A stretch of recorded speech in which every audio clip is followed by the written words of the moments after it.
All right, here we go. 6:01 at the MJ Morning Show, and there's no Fester right now. However, Michelle, what was it called in school where you had a note?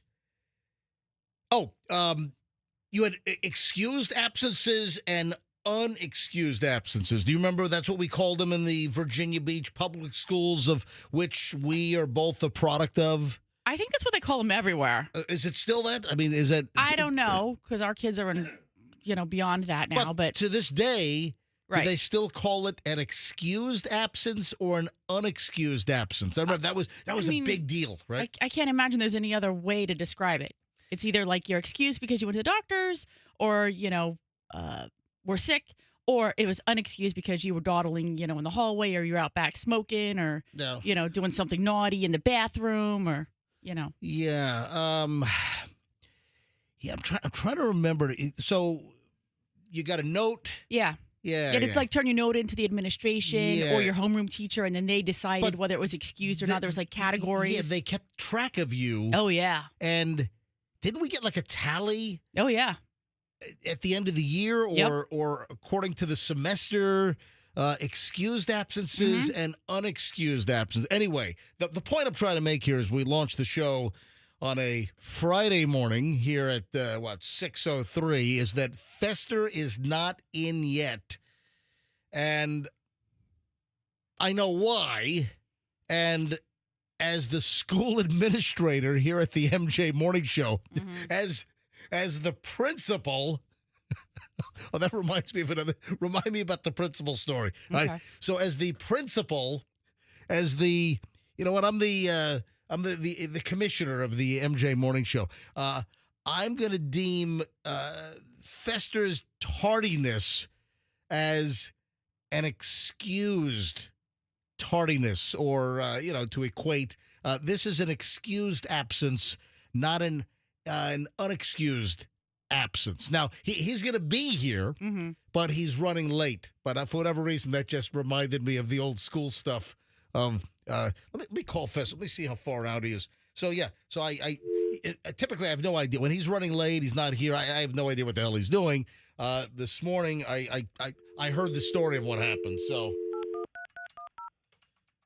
let me see what his trajectory looks like.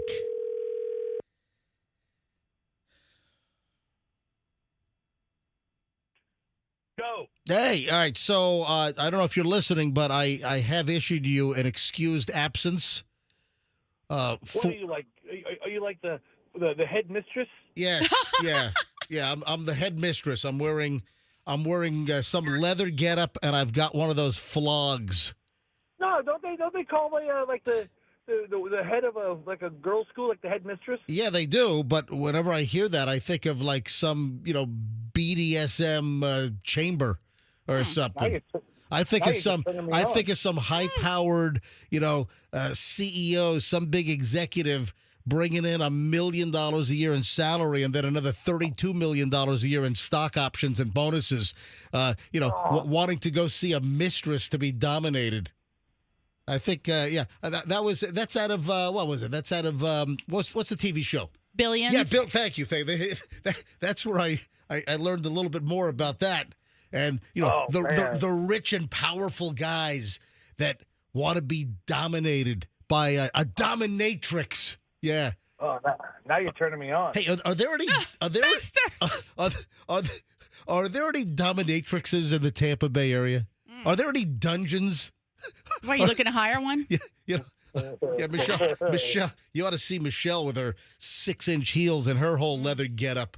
And she flogs me all the time. In our dungeon that you can't have in Florida because we're like below sea level or something. In our home dungeon. The watery dungeon. Yeah. Hey, dominatrix are for adults, not kids. What's the what is the Hey, silly silly rabbit. Tricks are for kids. Hey, silly rabbit. Dominatrix are for adults. Or whatever. A dominatrix with a rabbit's really doing it for Hey, so I did issue you an excused absence right now. What is your what's your time frame? When do you expect to be here? T minus 4 minutes. Okay, all right. 5 minutes. All right, so you're getting off of 275 and 4th Street right now, or are you on 4th Street? I'm on. What am I? I'm on 4th Street. Let me run something by you while we have you on the phone. So sure. I want to play another episode of Should We or Shouldn't We Have? All right, I still want to know. Are you chuckling? I don't. Well, what do you want to know? All right. So, Michelle helped me with this.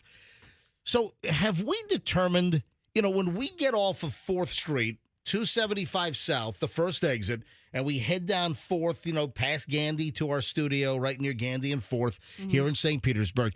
Fester, have we determined why every single morning there are cars parked over in the mangroves as you get off 275? Are those people that are fishing, or are they vagrants that are sleeping in their car? Have we? It's every single morning. There are at least like 3 or 4 cars. Sometimes there's more.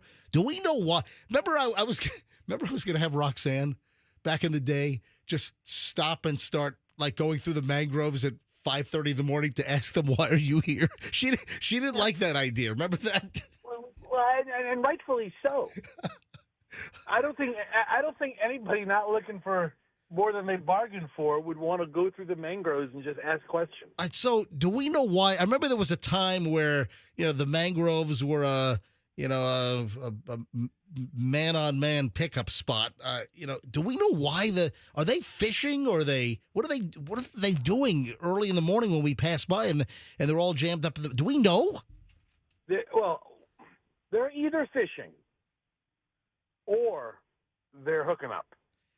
All right, so I vote hooking up. All right, it's all the time. So Michelle, why don't you tell everybody what happened this morning? Well, a car pulled out of the mangrove area, right, and after we passed, and I guess as we came, I looked in my rearview mirror. Right, you saw it, and you said, "Hey, tell this guy he doesn't have his headlights on." Right. So I was flagging him down as he approached a stoplight that we were sitting at, and he didn't appear to have many clothes on. Yeah. So Michelle. As he passed by, and I was shouting, "You've got no headlights on!" And then Michelle said, I don't think he's got any clothes on either. So I mean, he definitely didn't have any top clothes on, and his disheveledness made me think that he probably doesn't have any bottom clothes on either. Yeah, I tell you, one of the smartest pieces of wisdom my father ever imparted on me. Right. I remember this, yeah. Well, we would come back over the Gandy Bridge after going to High Lie in South Tampa. That's great. I would ask, what are these, we'd point out, because there'd be a lot of cars in the mangroves. Yeah, by the way, the old High Lie fronton in South Tampa used to sit where the Home Depot is now, just south of Gandy on Dale Mabry. And we would drive by the Gandy mangroves on the Pinellas County side. Yeah. And he would say, right, son, never go in there. And I go, why not? And he would say, the man grows in the mangrove. The man grows in the... That is sick. And how old were you when your dad told you this? 9? Oh my gosh, Fester. Yeah. No, I mean, I don't know. Maybe coming 10, back. 11, 12, coming back from 12? High Lie in South Tampa. And by the way, folks, if you're looking for High Lie in South Tampa, there's no High Lie fronton anymore because it's the Home Depot where things get done, or whatever the hell our slogan is. All right, and don't stop in the mangroves. All right, Fester, you should be here soon. Yeah, I'm here. I got some stuff to bring up, and I'll see you in a couple minutes. All right, so Fester on the way in a few minutes here, live in studio. Wait, Fester, do you need me? I was going to say if he needs my help, I'll run out and help him. I don't think he needs your help. He's got a lot of stuff to bring in. Whatever. All right, 6:11, just getting rolling on the MJ Morning Show. My recommendation is don't miss 1 minute of today's show because we are surprises aplenty this morning. All right, traffic's on. Back in a minute. Good morning, traffic.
What is this? Hey, what is this? I love this. All right, so this music, which you're hearing right now on 104.7 FM, Q105, of course, is the NBA theme. You know, the NBA on NBC. And didn't NBC lose the NBA for a long time? And I think this is the music they played during the 90s. Right. Is it back? Is it? Well, didn't NBC get the NBA back? Wasn't the NBA off of NBC for a long time? And then NBC re-signed with the NBA. Anyway, if you're listening on 104.7 FM live, then you heard the John Tesh round ball rock music. Yep.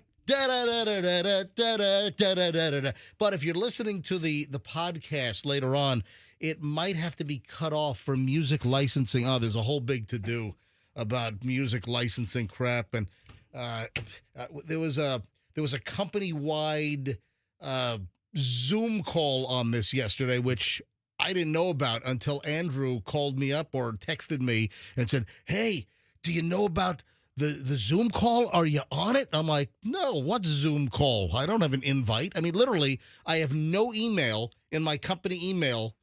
Andrew, turn your microphone on. Andrew, mic on? Yeah. Okay. All right. So you text me, hey, are you on the Zoom? And I'm like, what freaking Zoom? So apparently an email went out on Monday about the use of music, and a lot of our podcasts are getting flagged by, AI algorithms, whether it's Spotify. Listen, this happens to us on YouTube. So sometimes on MJTV, it'll say video not available. And it's because I used a song or, while we're doing the show and we're talking about, like, for instance, like Ace Frehley died from Kiss. Right. And we're going to talk about that later on. I'm going to play a couple of Kiss, excerpts. Absolutely. And, some things will get us booted off of like YouTube, copyright violation. And, what we've learned to do, though, is a lot of times before the video gets like posted for the archives, we'll cut it out. But, Andrew, so what's the latest now? There was a whole to-do. We have to be ultra sensitive about using certain copyrighted music that then appears on the podcast. So the deal is, when we're on the air right now, when you're listening to us like streaming, or if you're listening to us as most people do on 104.7 FM. Oh. So if you're listening to us on Q105 and I decide to play a music excerpt, or we're talking about some artist, some band, and I play the music on the air, 104.7 FM, and even streaming, so the live stream, we're covered by the music licensing fees that we pay as a radio station.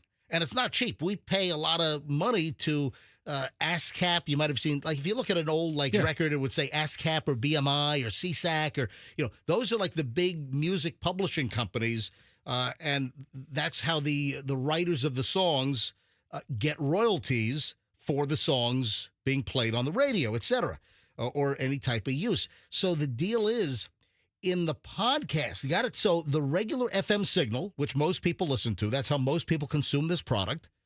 And then the live stream, we're covered. But on podcasts, we're not covered. Oh. Yeah. So there's a whole to do. And like with AI getting smarter and these algorithms, the computer algorithms and AI are like crawling all of these old podcasts that are sitting out, in the ether. And they're like flagging them and pulling them or sending out letters to the companies, like our company. So we're getting some podcasts from like 2 years ago or last year that, this has been pulled, this has been pulled, this has been pulled, this has been flagged, this has been flagged. And I don't care if podcasts of ours from last September get pulled, because the bulk of people listen to our podcast within, I would say, 24 to 36 hours. I was always wondering about that. Yeah. Who goes back to August of 2021? But the problem is, as AI is getting more prevalent, and their Spotify and all the like the clearance houses, I don't want to get too much in the weeds, but where we upload and then all of our podcast then gets propagated to all the different platforms where people listen. So the deal is that it's getting better. So the flaggings are coming faster, and the concern is that the music licensee holders are going to start going after us for copyright violations. So, and that could be like up to like $150,000 per instance. I mean, is that just a pie in the sky fear, or is that a tangible fear that's already happened? No, listen. And there's a case to well, prove. sometimes those are statutory amounts, and so it doesn't even matter, like whether you meant to do it or it was accidental. It's just like you use somebody else's picture that they owned or their material, $100,000.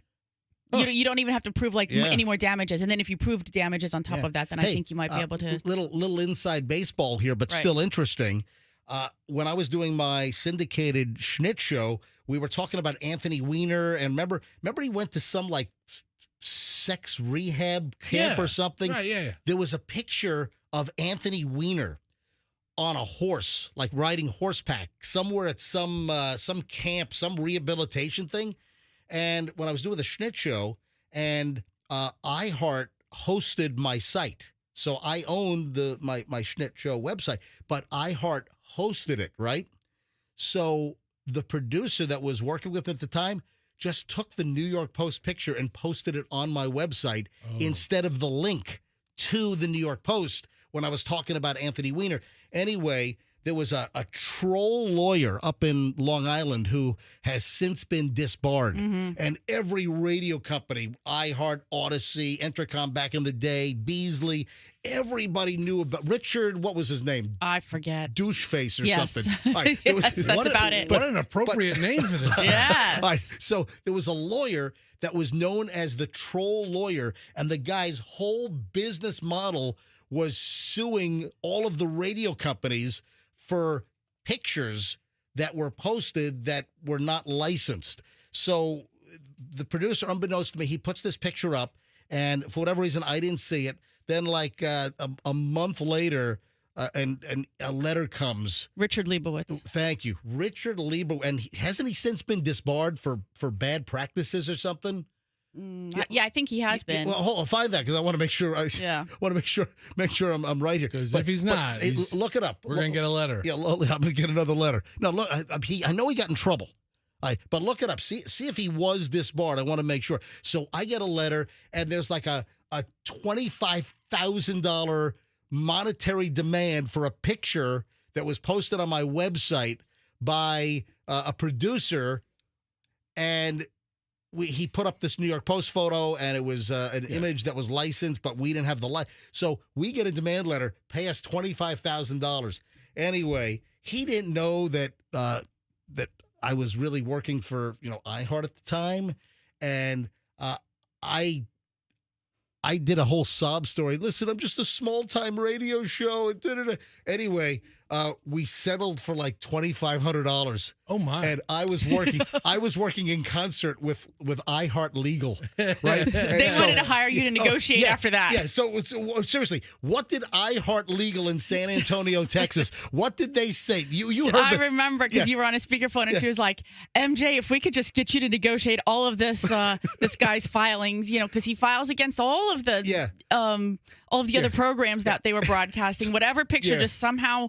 Got published. So legal in iHeart's legal department, they're like, yeah, that was a great job negotiating the settlement. Can we just use you to do all of our negotiations? I don't think they ever got off the hook for like less than $25,000 is what it was. Yeah. Like they always try to negotiate, and maybe sometimes they were able to because it was like a smaller market, or they could maybe make the kind of argument that it wasn't seen by as many people because it was a smaller market. But she was definitely like, oh my God, you just saved us like so much money with this dude. Exactly, because it was their website, it was their employee that posted it that I didn't know about.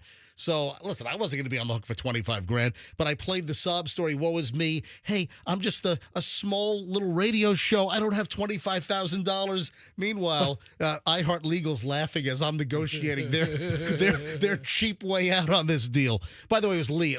Remember Lee? Yeah. Lee's a great guy, and it was just a little lapse. It's an oversight. Yeah. I got to call Lee and say hi to him. And he was disbarred, by the way. Yeah.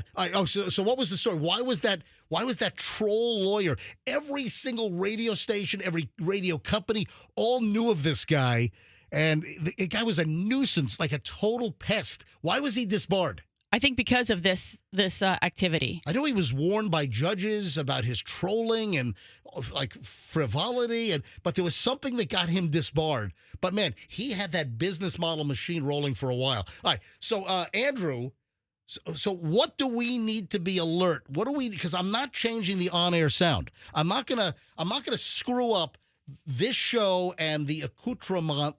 The window dressing and using audio bits and music when we need it for a story. I'm not going to screw that up because of the podcast. So what do you need to do, Andrew?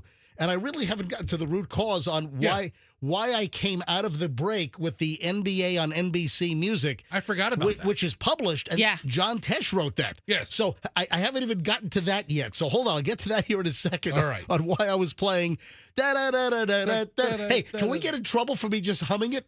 I think humming is okay. Is that a copyright violation? You know what? We needed to ask that on the Zoom call. What if MJ goes like with Ace Frehley and Kiss, and if I want to play Kiss music, I want to rock and roll all night. That party, is that a violation? What if we did karaoke where we actually had the music like digitized behind us? So, Andrew, before I get to the actual story on what the hell I'm talking about here, which that started 10 minutes ago, what do we need to know as the MJ Morning Show and you as our executive producer? Yes, please. I'm going to have to, I guess, try to keep that music off of the recorded podcasts that we post, the rebroadcasting of it. Right. So, like in our So today, if we do a whole segment on Ace Frehley and his brain bleed, my God, what's going on with members of KISS? We had Gene Simmons crash into a parked car with a medical episode. I mean, now Ace Frehley, a week later, is dead from KISS. So later on, if we talk about this, which I'm sure we will, I've got some KISS audio bites, so we can play them on the air, but on the podcast, we're going to have to cut out, I want to rock and roll and party we have to cut out, the music we play to say, hey, this is KISS and Ace Frehley, one of the founder and the, guitar player, he's gone, That sucks. Anyway, so why am I bringing this up? No. It all started with, I came out of the commercial break with the NBA on NBC music, which technically that's, copyrighted and we can play it on the air. I just can't leave it on the podcast. The reason why I played that music is because I had a really cool, I thought interesting LeBron James story, and he was on a podcast and he was talking about, listen, the headline, LeBron James will crawl, scratch, bite to protect his marriage as NBAers deal with ruthless ass bitches. That is the quote. What? It's the women that go after the NBA. Listen, it's all professional athletes. But NBA is a little different. It seems to be. So what do you know about this? It seems that the women that try to go after NBA guys and get in good or become the girlfriends or whatever. They're looking for a big payday right away. The NBA guys, all the guys make a lot of money. Yeah.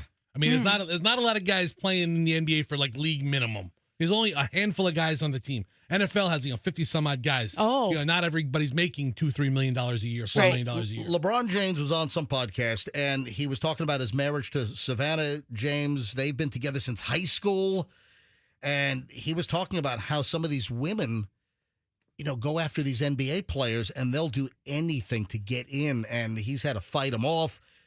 He was on a podcast hosted by his wife and April McDaniel, something called Everybody's Crazy Podcast. And now he's just talking about, I know I don't want to be alone. That's for damn sure. If I got to fight, crawl, scratch, bite, whatever to keep me or keep mine, I got to keep it, James said, with his wife sitting right next to him. I have to do what I have to do. I don't want to be alone. I'm an only child, single parent household, blah, blah, blah.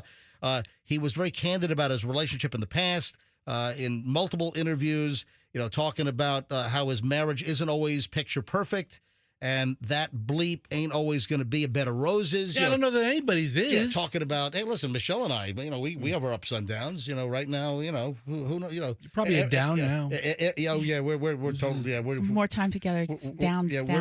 We're in the mud. We're in a drainage ditch. No, listen, he's committed. We're in a ditch on the side of 301 right now. When you think about LeBron James, whether you like him as a player or not or anything like that, he's never really been in a scandal. But no, you're right. Among the relationship advice that James dished out on the podcast was his warning of the horror stories he's heard from teammates about the, quote, cutthroat, ruthless ass bitches that are going after these NBA players. So that's why I was playing the NBA on NBC music. Got it? It all ties together. Understand? So that's why I was playing the NBA music, and then we got into that other interesting, I think, story about the backroom action here in radio. All right, 6:35 at the MJ Morning Show. Let's take caller number 7 right now. Caller 7, 800-990-1047 for the $100,000 MJ cash code. Guess a 5-digit code. If it opens up the safe, you win $100,000. And we'll get a caller next here on the MJ Morning Show. And then I got a great pile of morons in the news 30 seconds after that. All next here on 104.7 FM, Q105. WeatherTight Mike, WeatherTight Windows. When it is your time to have window and door replacements, folks, take my advice. If you're going to shop around, you've got to include WeatherTight Mike. And I'm going to tell you right now, I can help you cut through a lot of the clutter. You're going to want to choose WeatherTight Mike. All right, why? It's simple. First of all, you know the drill. WeatherTight Mike, WeatherTight Windows. They use PGT custom windows and doors. It's a top-notch product, designed, engineered, built right here in Florida. So what's the advantage about that? Well, they know the Florida climate. So these windows and doors are made right here. You've seen the PGT plant off of 75 down in North Venice. So they know how to build these things. And guess who knows how to install them? WeatherTight Mike. All installation is not created equally. You've got to have good installation with a good window and door product, or else you're hosed. Right now, $200 rebate per door, $100 rebate per window. It's WeatherTight Mike. Any window and door replacements, don't mess around. Go right to WeatherTight Mike, WeatherTightWindows.com. Tell them MJ sent you, and don't forget the cookies. Another piece of advice. This is sage advice. In fact, I think I'm going to run around with burning sage, with my sage advice. Air conditioning. Do not get hosed on an air conditioning situation. You've got companies out there that if you call for a problem, AC's not running, they come out and it's like, oh, man, yeah, this is beyond repair. We're going to have to put in a whole new system, $6,000, $7,000, $8,000, whatever the number is, when it can be fixed for hundreds. And I've had stories. I've had listener stories. One of the ones that stands out is a listener sent me a note. Hey, thank you so much for telling me about Plan B air conditioning. My AC broke. I called my usual company, and they said, yeah, it's shot. It's gone. Hold a funeral. $6,000 new system. And then the listener said, you know what? MJ talks about this Plan B air conditioning. Let me call him up. They did. Plan B came out, fixed the whole thing for $600, years of additional service, saved the listener $5,400. Just mention me, MJ. They'll give you 10% off. Any air conditioning issue, planbairconditioning.com, 813-PLAN-BAC. Tell them MJ sent you. 637, we'll crack the code hopefully next for $100,000. And more on to the news on the way in minutes. Don't move. We have a crash on.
The MJ Morning Show, great pile of morons in a second. First, though, let me say hello to Angie Bradenton. Angie, I need a 5-digit code from you right now. Go. Good morning. 87460. Let's do it. Let's enter. 876 4. No. I screwed it up. One more time. All right, so hold on a minute. Let's do it again. It's 87460. All right, you got it? All right, hang on a minute. Got it. We're doing it right. 87460, and it did not open the safe. Okay. All right, but you get to Thank call you. again. Get in as many times as you can, and if you guess the 5-digit code, you win $100,000. All right? Thank you. Okay, bye. Thank you for listening. I highly appreciate it. Another chance to play in an hour at 7:40, then 8:40, then 9:40. It's every hour. 6:40, 7:40, 8:40, 9:40. Yes, Fester? Liebrook, New Mexico. I don't need the zip. Stop doing the zip codes. No, You drive me nuts. You kidding me? People love them. Stop doing People this. love it. You want driving people nuts? What? Safe contest. Can we stop it? All right. 6:44 at the MJ Morning Show. Hey, Michelle, I thought you'd want to, jump in on this because, you're a lawyer. You spend time, arguing in court, so, you were a former Hillsborough County State Attorney's Office prosecutor, assistant state attorney, and, well, if you're on a Zoom call with a judge, Yes. I guess they're still doing these things. I mean, Yeah. they were far more prevalent. Yeah. These were far more prevalent, obviously, during COVID, but they're still being done. But you know what? I just had Yeah. a conversation last night with an attorney Yep. and hates it. I mean, it is so, it's challenging to be able to get a read on people. And I know other attorneys who have complained about it too. You're trying to do a deposition and, normally you're in the same room with the person. Yeah. You can see what they're doing, their Yep. body reactions, what they're looking at, Yeah. how they respond to the questions. Yep. Much better than on a Zoom Yeah. or on a, distance program. But hearings are still being done They via are. Zoom. So listen to this one, above the law. This tale of attorney discipline is one part of tech failure and one part of petty misogyny. And none of it is good. A Michigan appeals court upheld the criminal contempt finding against attorney Marshall Tauber. The decision available below for comments that he made at the close of a Zoom hearing. Oh. Judge Yasmin I. Pohl ruled against Tauber's client, and at the close of the Zoom hearing, he was heard saying, "Judge, thank you," and then called her an effing C. Oh, my God. Thought he had disconnected from the Zoom. Did not disconnect from the Zoom. Called her an FC. Oh, my God. Can you imagine that? No, I can't imagine. I can't imagine saying that about any judge. First of all, they do a great job. Except for this one, apparently. Well, apparently, I this mean, is- look, this one. look, that's a hard position to be in, being a Yeah. judge. You have so many decisions before you that change people's lives. This is so Oakland County, Yeah. Michigan. Isn't that like outside of Detroit, if I'm Yeah, not it's- mistaken, right? I think it's in the metro. While the court is on the record with the Oakland County Jail still logged into the record, while the court is in immediate sitting view, blah, blah, blah. Appellant participated in willful disregard to the court's authority by rendering gender-based slur to the court. The word which does not fairly roll off my tongue as easily as it does. Appellant anyway, so I'm just reading some of the actual Yeah. from the court record here. Anyway, so at the end, can you imagine the attorney calls the judge because the ruling, I guess, did not go his client's way, to call the judge, a female judge, an effing C? Are you kidding me? he was just disciplined. What was the discipline? Do you know? Yeah, I'd be curious. He obviously he wasn't disbarred, No. but he was sanctioned and probably just public reprimand. Maybe You should probably have to carry like the Yes. judge's purse for like 2 weeks. yes. You want to call But me can you- names? And can you imagine that he might have to appear before that judge again, Yeah. or other judges? According to the lawyer Talbert, he believed he was no longer connected to the Zoom. He was attending the virtual meeting from his car. Oh, Oh my God! Thought he had disconnected. I have an issue with that. Yes. I don't know that I need my lawyer distracted with the rigors of driving Right. and talking on a phone or being in a car, not be in your office, right. be in your space. See, that's the thing. The Zoom calls, as we want to just refer to them, they remove the formality of it, so people just think they can do it in a car. It's like watching a TV show or watching a podcast or This something. is the second most famous marshal I've heard of from Michigan, though. Marshall? What's the guy's name? Talbert. What's his first name? I don't know. Was it Marshall? Was it Marshall? Hang on a minute. Oh yeah, Marshall Talbert. Oh, see, Okay, Fester yeah, listens. Yeah. Oh, so you're thinking about that's you're think- thinking of Eminem's real name, There's no joke there. No. but it's Marshall Mathers. Yeah, there's no joke. That's why I said That's he's gone. the second most I'm favorite marshal. sorry, I forgot that the dude's first name was It's Marshall. okay, it's All not- right. listen, sorry, it wasn't a good joke anyway. Yeah. I mean, in baseball, that might be a single. Also, Eminem's birthday is today. Andrew Is it really? reminded me. Yeah. Oh, There are a couple of interesting birthdays today. Also, somebody that has had some history with the MJ Morning Show, a birthday today. I even pulled an old audio bite. I couldn't believe it. I went to my old hard drive archives and I found it last night because I wanted to get this audio bite. So another well-known individual has a birthday today. And, Andrew, our producer, every day when he sends me prep at night, he always lists like some of the birthdays, and I pretty much ignore them because I don't do birthdays. We don't do birthdays unless it's something interesting. Right. So Eminem's birthday is today, and then there's another individual later on. I'll get into that coming up. All right, another law enforcement type story. Mm-hmm. God, this is Kentucky. Kentucky sheriff racks up third DUI after driving drunk allegedly at 110 miles an hour with lights and sirens blaring. A sheriff? 3 DUIs? A Kentucky sheriff's been charged with his third DUI. That's a lot. After being spotted going 110. Lights and sirens blaring. Robertson County Sheriff Terry Gray, 48, charged with almost crashing into, I guess, another police vehicle another sheriff. Yeah, I mean, maybe there's an officer pulled over on the side of the road. He hits him. So this dude is Robertson County Sheriff Terry Gray. He, I guess, almost crashed into nearby Mason County Sheriff Ryan Swolsky, who then arrested him. What are the odds of one sheriff almost smashing into another sheriff in an adjacent county? It's like Sheriff Nacco getting into an accident with Grady Judd. It's not impossible, but how long are the odds? I'm sure none of our local. No, I'm not saying, but none the of our probability. I'm guessing that none of our local sheriffs are driving. No, I don't think that. But But what are the chances? Yeah, what are the chances? What are the chances that Chronister and Gualtieri are even eating at the same restaurant? Right. Not great.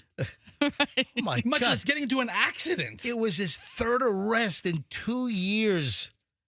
And now the governor of Kentucky is demanding his resignation. Wait a sec. Why doesn't here in Florida, the governor can remove a sheriff? Nope. Didn't, Governor DeSantis remove the Osceola sheriff? The guy who was involved in all that. He had an illegal gambling a gambling operation. Yeah. The Osceola sheriff is accused of his whole $1 million illegal gambling operation. It's like, holy crap. In Kentucky, they have a 2 free DUI policy for sheriffs. My God. So the sheriff, this Terry Gray, was wearing his uniform, had handcuffs and a gun on him when he was pulled over. There was no reason for him to be running lights and sirens, said the other sheriff, Swolsky, saying that he obviously could smell the odor of alcoholic beverages on his person. Gray appeared to admit to drinking, but said he was not drunk. A bottle of Fireball whiskey was found in his squad car, and tests showed he had a .225. Driving 110 lights and sirens, the sheriff had a .225 blood alcohol. That's unfreaking believable. Anyway, charged with DUI, with aggravating circumstances, 2 counts of felony wanton endangerment, 3 counts of reckless driving, 4 counts of official misconduct. My God. And then another sheriff from another county is the one you almost hit and he pulls you over?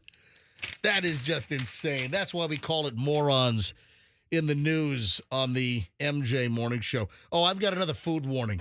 And also, this food, was this part of like the whole like politically correct crap? All right, so there's a food item, big national recall, and then there's also like a sidebar of political correctness with the name that had to be changed. Anyway, hold on. So what is it? We'll tell you next. Oh, also, as kids are going to school, Yes. did you see the latest like school bus incident locally? All right, hang on. We'll get into that. We got a lot of stuff coming up. All right, stand by. 7 o'clock hour starts next on the MJ Morning Show here on Q105. Hey, my good friends at International Diamond Center, IDC, want you to know it is a jungle out there. There's never been a more challenging time to buy a diamond, but guess what? IDC is here to help you. Prices have fluctuated. You got the lab-grown diamonds that are flooding the market, coming out of people's butts. You've got online retailers that are selling just crappy, junky stones. It's easy to get confused out there or get taken advantage of. That's even worse, but not if you shop at IDC. International Diamond Center, they're your refuge, a place where you can take the mystery out of diamonds, get the facts, learn the secrets of the industry, understand market-based pricing for both natural and these lab-grown diamonds. IDC is your trusted source. They've been here since the 1980s. Still locally owned and operated, Florida-based, connected to our community, folks. If nothing else, get an education at IDC. But you're going to love the selection. Guys, the holidays are coming up fast. Make plans to get to IDC. Get something that will blow her away. International Diamond Center, Tampa, Clearwater, Lakeland, Sarasota. And tell them that MJ sent you. There is another amazing story about another great local organization. And the phenomenal news here is that Genesis of Tampa has now opened their doors. You have a new option for Genesis. So for a while, no Genesis dealer in Tampa, in Hillsborough County. That has changed. The Genesis vehicles, which just look smart. I mean, these cars, they just have a look about them. Why do the Genesis vehicles, the cars and the SUVs, why do they just look good? Well, I found out why. Because Genesis, they stole one of the top designers away from Bentley. So that's why they look so good. Anyway, people love the safety of these vehicles, the performance, the reliability. Genesis of Tampa is now open. 275 in Bears. If you want to buy, you want to lease. If you need Genesis service, you have a new option, folks. GenesisofTampa.com. And they're right at 275 in Bears. And please tell them that MJ sent you. Traffic's on 656. Let's grab Shriner MJ Morning Show back in a minute. In Pasco, we had an accident.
Coming up on 7:02, this is the MJ Morning Show. MJ, Fester, Michelle.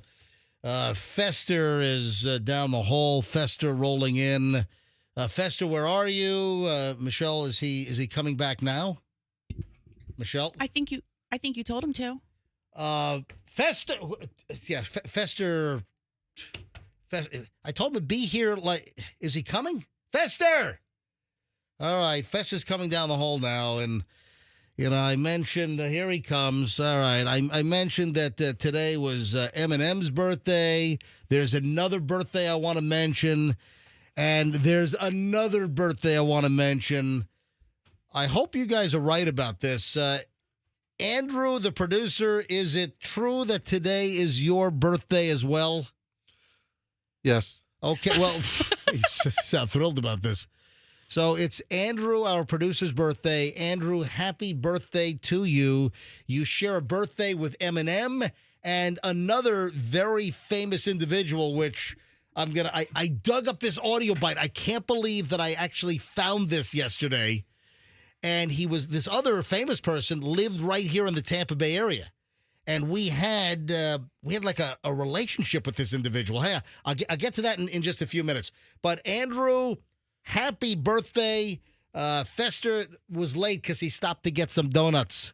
And we have a gift. Mostly for myself. Oh, and there's a gift, and then also all of Hadley's leftover birthday balloons from last week. Yep. We're recycling them for Andrew. So these balloons can hang on. Let me hold these up. You get it. Put them in the camera shot. All right. So let me hold these up.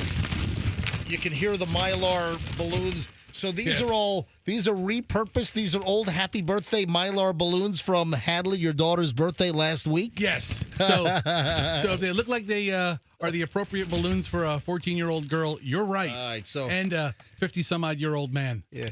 And yep. I got Andrew his favorite stuff as a present. I turned 14 today. Yes, you and I both. Yeah. Andrew is 14 years old today. Yeah. So Andrew, I want you to know, I think that you're one of the hardest people to shop for. I mean, what do I get you? A collared shirt, or, pair of ill-fitting jeans. Hold on a second. You're a hard guy to shop for. Yeah. Hold on. In the gift bag. Hang on. I want to hold it. Andrew can't open it? Yeah, Well, Andrew, okay. I want to hold it up to the camera. All right. All right. So Andrew, here's your birthday gift. Oh, it's root beer and cream soda. Well, hold it. They're all different. Oh, they're all different. I went to a place where I picked 4 specialty unique soda bottles. All right, He knows where I like to shop. Boots Yeah. beverages. That's just the case. Oh, okay. So there's only like one Boots beverage bottle all in right, there. You've got pepper elixir. You've got spider venom. You've got what is this? Fitz's. That's Fitz's from St. Louis. Cardinal cream That's soda. makes good soda. Yeah, cream soda. And root beer. Hey, And root beer. happy birthday, Andrew.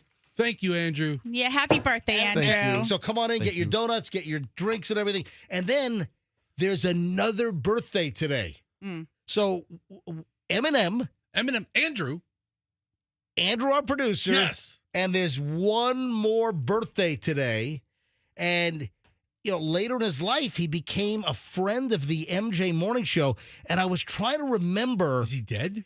Yeah. Oh. He's not around any longer, but I'm trying to remember how he called into the show. He was part of a big news story, and he was part of the show. The other birthday today, he passed away at the age of 69 back in 2007. I can't believe it's that long ago. Who is it? Yeah. Hello, MJ. This is Evil Knievel. Oh. Evil Knievel. So that is a voicemail that Evil Knievel left for me. Hello, MJ. This is Evil Knievel. So a voice from the past. Hello, MJ. This is Evil Knievel. So I went back to the MJpedia from our good friend Greg Lindberg, and he writes on November 28th, 2007, MJ interviewed Evil live on the show for a few minutes about his settlement with rapper Kanye West. Kanye showed up at his house in Feathersound. Kanye had portrayed Evil in a video. Evil sued him because Kanye did not get permission for Evil to be portrayed in the video. Evil passed away 2 days after MJ talked to him, prompting MJ to believe that he had the last interview with Mr. Knievel. This is from the MJpedia, which we have this like historian. We have an archivist historian of the MJ Morning Show, a guy who's been a friend of the show for like 25 years? decades now. I mean, Greg Lindbergh is his name. our number one fan, Yeah. absolutely. And MJ fan page is but- his website. do you remember why we originally had Evil? Evil called the show. We were talking about it. He was involved in something, and he called the show, and then he would just call me all the time. I became friends with Evil Knievel, and he'd leave me voicemails like, Hello, MJ. This is Evil Knievel. I mean, this is the guy that I idolized as a kid that was jumping over canyons in like rockets and motorcycles, jumping over fountains at Caesar's Palace in Vegas, I think we became friends, or a fan of the show was Crystal Knievel. Right. No. Oh. but- And so- Crystal, right. I think she helped facilitate all that. Okay. Because she would listen. I think we were talking about Evil one time for something. I think we were talking about Evil back when he had a liver transplant. yeah, but there was some. I'm trying to remember the original contact. Why Evil Knievel called us? There was something he wanted to say. Do you remember? Yes, it was during his liver transplant. Are you sure? Because you sent me to the press conference Right. that he was having with his doctor to ask if he wanted to go out for a nice liver dinner. Oh. Did I really? Yeah, I mean, we used to sabotage press conferences all the God. time. That was- such yeah. poor taste, That was Fester. awful, man. That was one of the many press conferences I would sabotage. God, I used to be a prick sometimes. I sabotaged the Henry Lyons press conference. I sabotaged the Daryl Strawberry press that's conference. That's right. my favorite one. Yeah, Oh, that's yeah. the best one. When Daryl was leaving court after he was busted trying to pick up Hookers. a hooker here in Tampa. Yeah, and I dressed up like a hooker outside the courthouse. Fester was a 355-pound hooker in a dress and like lipstick all over his face and everything. But then Daryl goes, and then you remember you were saying, Yoo-hoo! Daryl! I remember. You were like caught on. So Daryl Strawberry's walking out of the courthouse, Yeah. and all the local channels, Channel 8, Channel 10, Channel 28, All of them. Channel 13, they're all out there, getting the video, and you hear in the background, Daryl! It's I love you. It's Fester dressed up like a big fat hooker. And Daryl's looking at me out of the side of his eye, and he's kind of smirking. This is the Hillsborough County Yeah, Courthouse he's in laughing. downtown Tampa. So Daryl Strawberry's people had a press conference, and I was like, my question was, has Daryl Strawberry ever snorted a line of coke from home plate to first base? Oh, and that's they right. kicked me out. They kicked me out. That was the question that Fester asked, and they threw him out of the press So, conference. I went to the Evil Knievel press conference and Right. asked if he ever had eaten liver or something dumb. It wasn't funny. It wasn't funny then. It probably isn't funny now.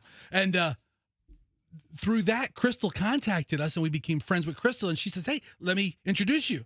And we got to meet or talk to Evil Knievel. But then I remember there were a few controversies, and so the Kanye did.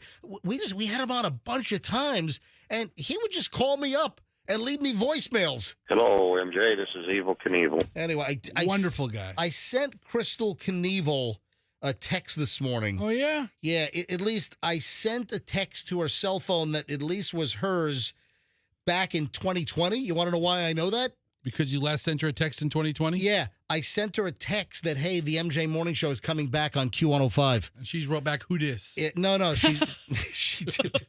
No, hang on, I'll tell you. So I texted Crystal Knievel this morning, who was married to Evil when he passed away, and I texted her on September 29th of 2020, breaking news, MJ Morning Show coming back to Q105, 104.7 FM. Listen live, blah, blah, blah. Anyway, and Crystal texted me back. I saw that, great news. So that is from 5 years ago. So I just sent her a text this morning, KK, because she went, Crystal Knievel, she went by KK. Everyone calls her KK.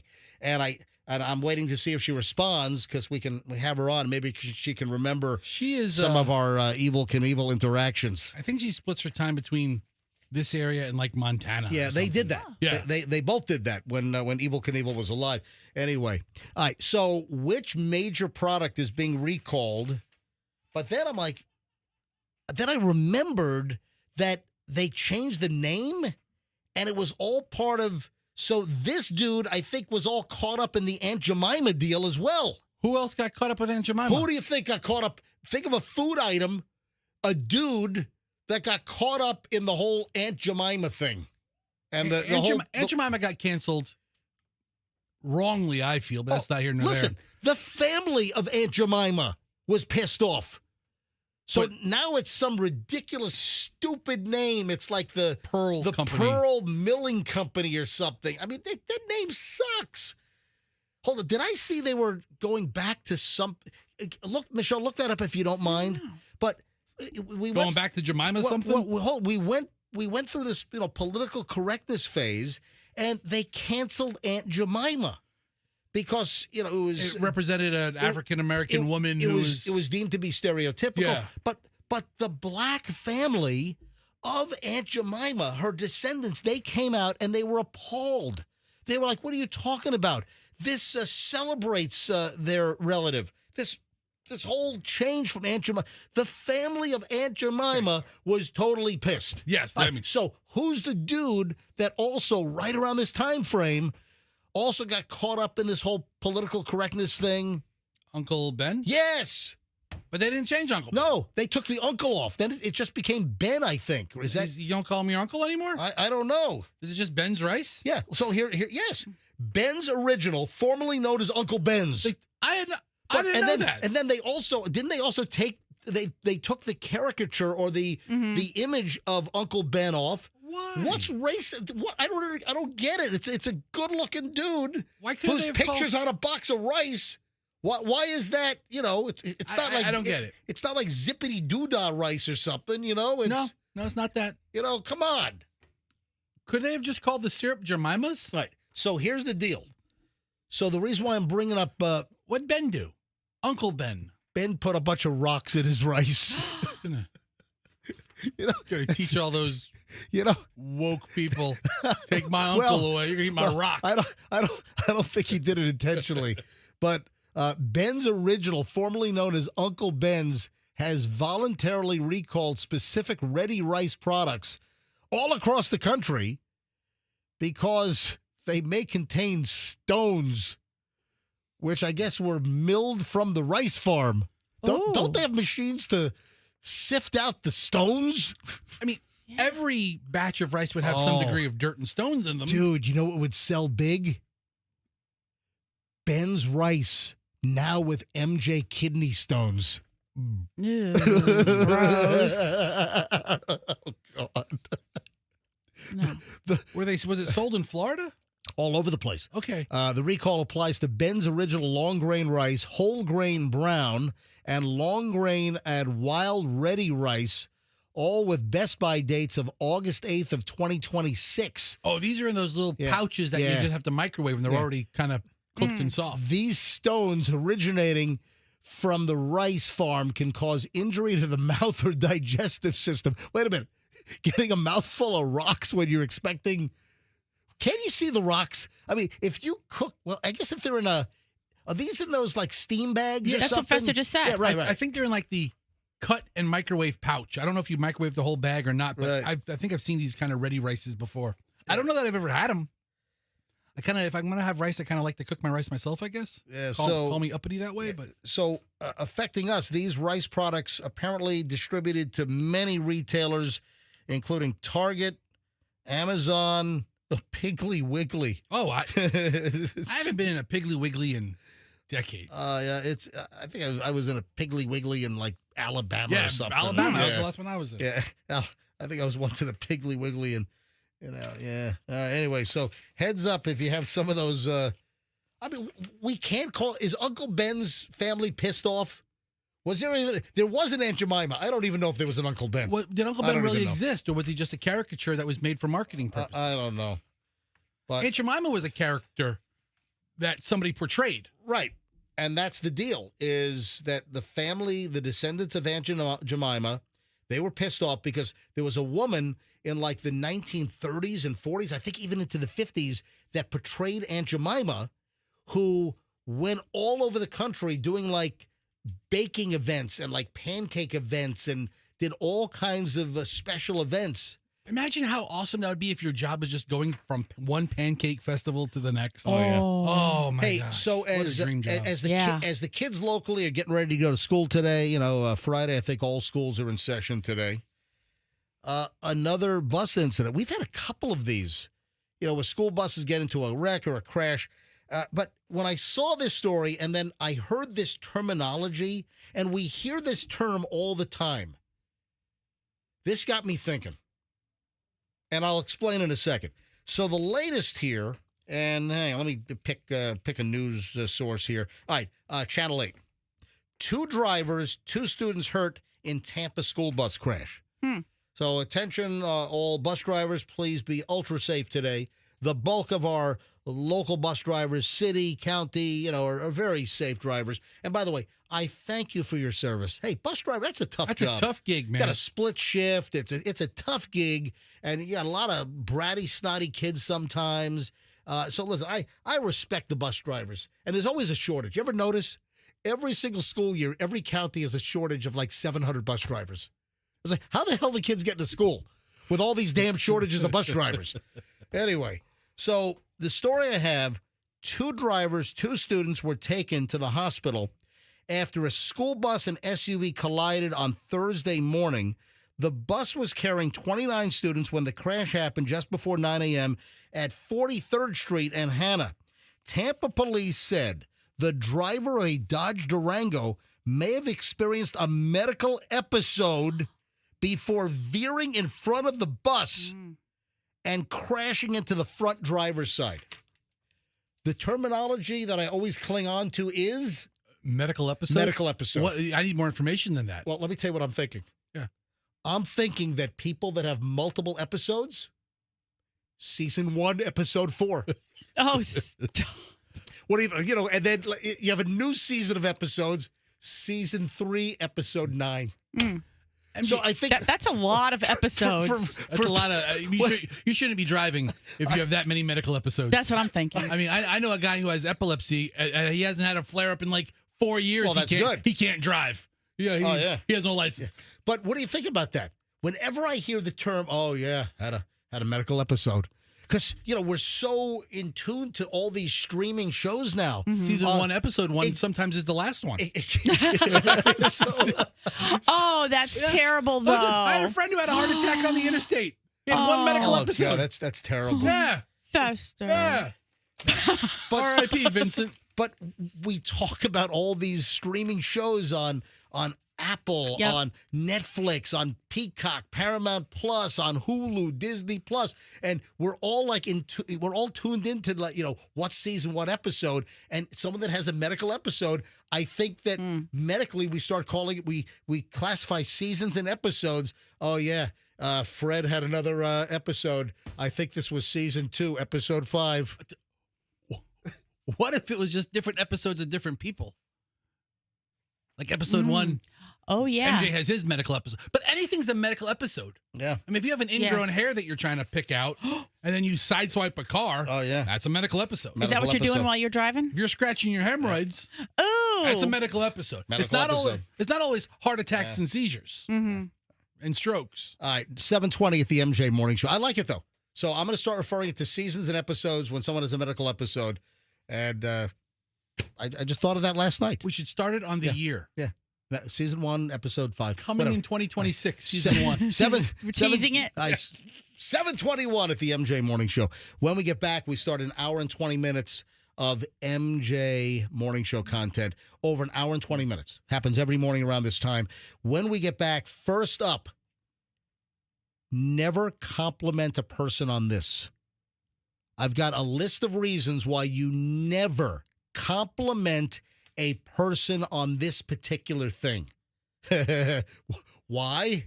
You know what? I'm going to compliment Fester next. I'm going to come right out of the chute, and I'm going to compliment Fester. I want to see how this goes. What is it? Next, and a whole lot more, because we have an hour and 20 minutes of stuff coming up, folks. Oh, lady freaked out on a JetBlue flight over a noise. And it's a common noise. You got this is, and I might be experiencing this noise tomorrow morning. All right, hold on. It's all going to be crystal clear. Next on the MJ Morning Show, here on Q105, 104.7 FM. You know, fall is a very busy time, and selling your home can be overwhelming. How about getting a guaranteed cash offer from Mark Spain Real Estate and sell your home stress-free for the most money? Obviously, this is MJ, and I'm recommending Mark Spain Real Estate to you, my MJ Morning Show listeners. You can trust them. Sell your home hassle-free, a strong all-cash offer. It'll, bottom line, be a much easier experience for you than other available options and avenues. Mark Spain Real Estate sells more than 38 homes a day, making them the most experienced real estate team in the United States. You can trust them to sell your home hassle-free and with the strongest cash offer in the industry. People love them. Listen to this. Selling our 16-year-old home was quick thanks to a guaranteed offer from Mark Spain Real Estate. That comes from Chris.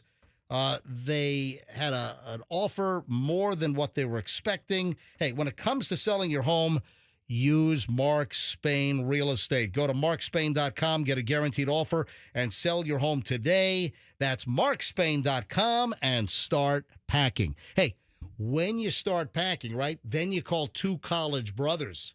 What a great segue here. If you need the best moving company around, if you need a moving company that is going to handle your furniture, your boxes, like it's their very own grandmother's, this is when you call twocollegebrothers.com. Remember, you have the others, then you have Two College Brothers. You got to have Two College Brothers. Highly trained, extensively background checked. They're going to wrap all of your furniture in blankets so legs don't get snapped off and, you know, giant gouges like in a family heirloom dining room tabletop. No, you want a great move. Don't get ripped off. Don't get some lowball, offer for some cheesy moving company, and then they jam the price up at the end. No, go with someone you can trust. Over 1,100 five-star reviews, and that's twocollegebrothers.com. Smartest move you'll ever make. Mention me, MJ, get free moving boxes. Twocollegebrothers.com. My friends at Banco are here to help you. BancoDoors.com. Anything garage door related, you want to get on the phone immediately to Banco. BancoDoors.com. Family-run company since the 1980s, folks. I mean, 40-plus years in the business. It's BancoDoors.com. Spring breaks, most common service call. Don't get ripped off by other companies out there. And there are some other companies, man, I've heard horror stories. You want Banco. Tension spring, you got a panel that's out of whack on your garage door. If you need a new garage door, get a nice Clopay. You want a top-of-the-line LiftMaster garage door opener like they put in my house, you call Banco. Great service, great pricing, the best around. It's BancoDoors.com. And coming up in a little bit, I'm going to give you the details on how to win a $2,000 brand-new garage door during October for the Scary Garage Door Contest. I'll give you details on that coming up, soon here on the MJ Morning Show on Q105. BancoDoors.com. Tell them MJ sent you. Traffic's on 725. MJ Morning Show back in just a minute. We have a couple.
and this is the MJ Morning Show. MJ, Fester, Michelle. Oh, Fester, Yes. you're losing weight. Oh, thank you. Fester, you're. I think you're losing weight. Really? Yeah. Hey, Andrew, grab Fester's camera on MJ TV. Tell me more about that. Thank you very much. Fester, all right, so that's what I had teased. Things you're not supposed to compliment people on, right? So you can say, here's what you can say, here's what you can't say. Yeah. You can say, oh, you look great. You know, because there's obviously a change and a change to the positive. So if you see somebody and they just look different, maybe a little bit slimmer, hey, you know what? You look great. And that's, an opening to talking about whatever they're doing to make them look great. Or the old horror story is like saying to a woman, oh my God, are you expecting? No. I mean, you've heard those stories, right? I mean, all right. Yeah. So I've done that, dude. reasons Really? you of course, To who? Of course you have. Oh, man. I don't know if Allison will remember this. We were in line. Hadley was a baby, right? Mhm. And we took a weekend vacation in like Dunellen on the river, right? Right. So we're at a Ross. We needed something, and we ended up like in a Ross in Ocala. Like shop for less? yeah, Is that right. Ross? Yeah, like Ross. You know, I've never been in a Ross. Oh, you don't know what you're missing. It's a good store. I think I once had a Ross bicycle. Yeah, you might have. Yeah, I had a Schwinn. I had a Ross. Right. Yeah. I'm trying to think of my old bikes. Yeah, go ahead. But we're in this Ross, and Hadley, like I said, is a little baby, Right. Mhm. and another woman comes up. Oh, what a sweet date! Well, how beautiful! And Allison starts chit chatting with her, and this woman was round. And the woman, the whole time we're shopping, the two of them are kind of buddy. We even end up in line together. Oh. And I'm not saying anything. I'm not adding anything to this conversation. And then there was a pause. And I took that as my cue to say, so when are you due? Oh no, And really? the whole conversation comes to a stop. Oh my, like I don't know if Allison remembers this, but she gave me the look of death. yeah. And then so did this fat lady. I mean, both of them, they were both. And I'm like, I'm going to the car. And I just walked right out. But I've done that before, and it's the worst. Yeah, so you're not supposed to say this. You know, you're not supposed to, oh, hey, you look great. Have you lost weight? No, the you look great part is fine, because that's opening the door. That's a compliment. Then when you add the have you lost weight, this is what you're not supposed to do. I read a whole dissertation on why complimenting weight loss can actually be harmful. What's that old thing you used to do with the kids? Is that is that hurtful? Yeah. Or helpful? Is that hurtful or helpful? Mm-hmm. Are you being hurtful or helpful? Like Chloe would call Julian a duty face or something. I mean, that's helpful. You know, the thing was, Chloe, is that hurtful or helpful? Mm-hmm. Duty face. All right. So you're not supposed to compliment people on weight loss. Why? It reinforces weight stigma. It links worth with appearance. It overlooks the natural diversity of body size. I mean, yeah, you don't want to be talking to people about losing weight. As Fester shoving an Andrew, the producer, birthday donut in his face. So good. Also, it can trigger disordered eating. So this was what I found most fascinating. Tell me more. If you compliment people on weight loss, this is what's interesting. It can send people who have struggled with their relationship with food back into ways of thinking that they may have worked hard to overcome. This can make old patterns of eating resurface, create new ones. Whatever. Yeah. That's a bunch of mumbo jumbo right there. Never compliment people on weight loss, even if your intentions are good. You can say something like, you look great. What are you doing? And then they'll say, I have a tapeworm or something. And this is the perfect segue because it's food related. So I was invited last night to an event. Was it last night? It was last night. Okay. Dude, I just said No, I was you said I was- invited last night to an event. Yeah, but I was invited last night to an event that's going to happen next Sunday. Okay, I was invited to an event previously, Okay. and the event was last night. Okay, I mean, All right, is that clearer for you? I All know right. you like to be clear when Right. you talk All right. occasionally. So Michelle went along with me. Okay. I was invited to the CEO Build event for Habitat for Humanity. Okay. So Habitat for Humanity is a great operation. Wonderful organization. Building homes for people, to get them out of rat traps and giving people nice homes. Habitat for Humanity. I mean, just really a nice organization. So every year they do a CEO Build where they have CEOs, like big, highfalutin muckety muck CEOs, where these, well-known or high-powered individuals in the CEO world here in the Tampa Bay area. And they build a house? The CEOs are all part of a crew building one of the Habitat for Humanity houses. So I was invited to this event, and it was down at what are you laughing at? I'm just saying. What are you laughing at? A lot of CEOs, I don't know if they're, the wrench swingers or hammer swingers. Listen, they're happy to get involved. I'm So- sure they're happy to get involved. So we were involved. We were invited to this kickoff event Cool. for the CEO Build. I guess the house is going to be built starting in. I guess the CEOs are going to start into the project. Like they're not pouring the concrete foundation, but it's the framing and a lot No, of. that's what I wanna see. That's what. Oh, do you? That's where they bring the CEOs in. All right. So here's Guess the what? deal. They want to see you doing it. Yeah. Good luck. Say what I'm the CEO of. All right, so the event is at what was it, the Marriott Waterside. Waterside, Mhm. and believe it or not, I've never been in that place in all of my years here. I've never been in the Marriott Waterside. I was for the first time, and it was inside of Lona, right? Lona The restaurant? Yeah, it's a restaurant. So we go inside. There's a whole buffet set up with Mexican food. I guess that's what their specialty is in there. And Michelle says to me, there are going to be a lot of CEOs. Pick it up for you. What do you tell me not to do? I said, do yourself a favor and don't eat at this event. And why, Michelle, why did you not want me to eat at the event? Because you're like a beast eater, and everybody knows that. And I didn't want you to just be eating and have food all over your face while you're trying to talk, So- in a professional fashion with these other yeah. gentlemen who are wearing, nice clothes, and they represent their companies. What did you show up in? I wore a blazer. I wore Yeah. wore a nice sport jacket, a nice Eton button-down shirt. I look presentable. Until you I put had a- food in your mouth. Yeah, and Michelle's like, don't eat. I mean, they had delicious-looking food. They had carne asada. And she told you you didn't eat They had any of it? make-your-own-tacos. And you- They had shrimp. They had carne asada. They had pork, and then all the Dude, why didn't you call me? I would have showed up in a bib. I'd have pulled a chair up to the buffet. rolling chair right along the buffet. Just That sounds great. So Michelle's like, don't eat. You're going to have food all over your face. You're going to be spitting on the CEOs with food chunks. You're going to have food in your teeth. So Michelle would not let me eat at the event. I mean, what? Get out of here. I Give me made a a break. plate of nachos. I'm like, so what Fortune 5 company, 100 company do you run? I mean, he talks with his mouth open Yeah, while he's eating. you are a multitasker, so Yeah. you talk with your mouth open while Sorry, you're eating. I meant talks while he's eating. All right, 7:38 at the MJ Morning Show. And then speaking of eating, I made a mention to Michelle. This is interesting. I said to Michelle, you know what?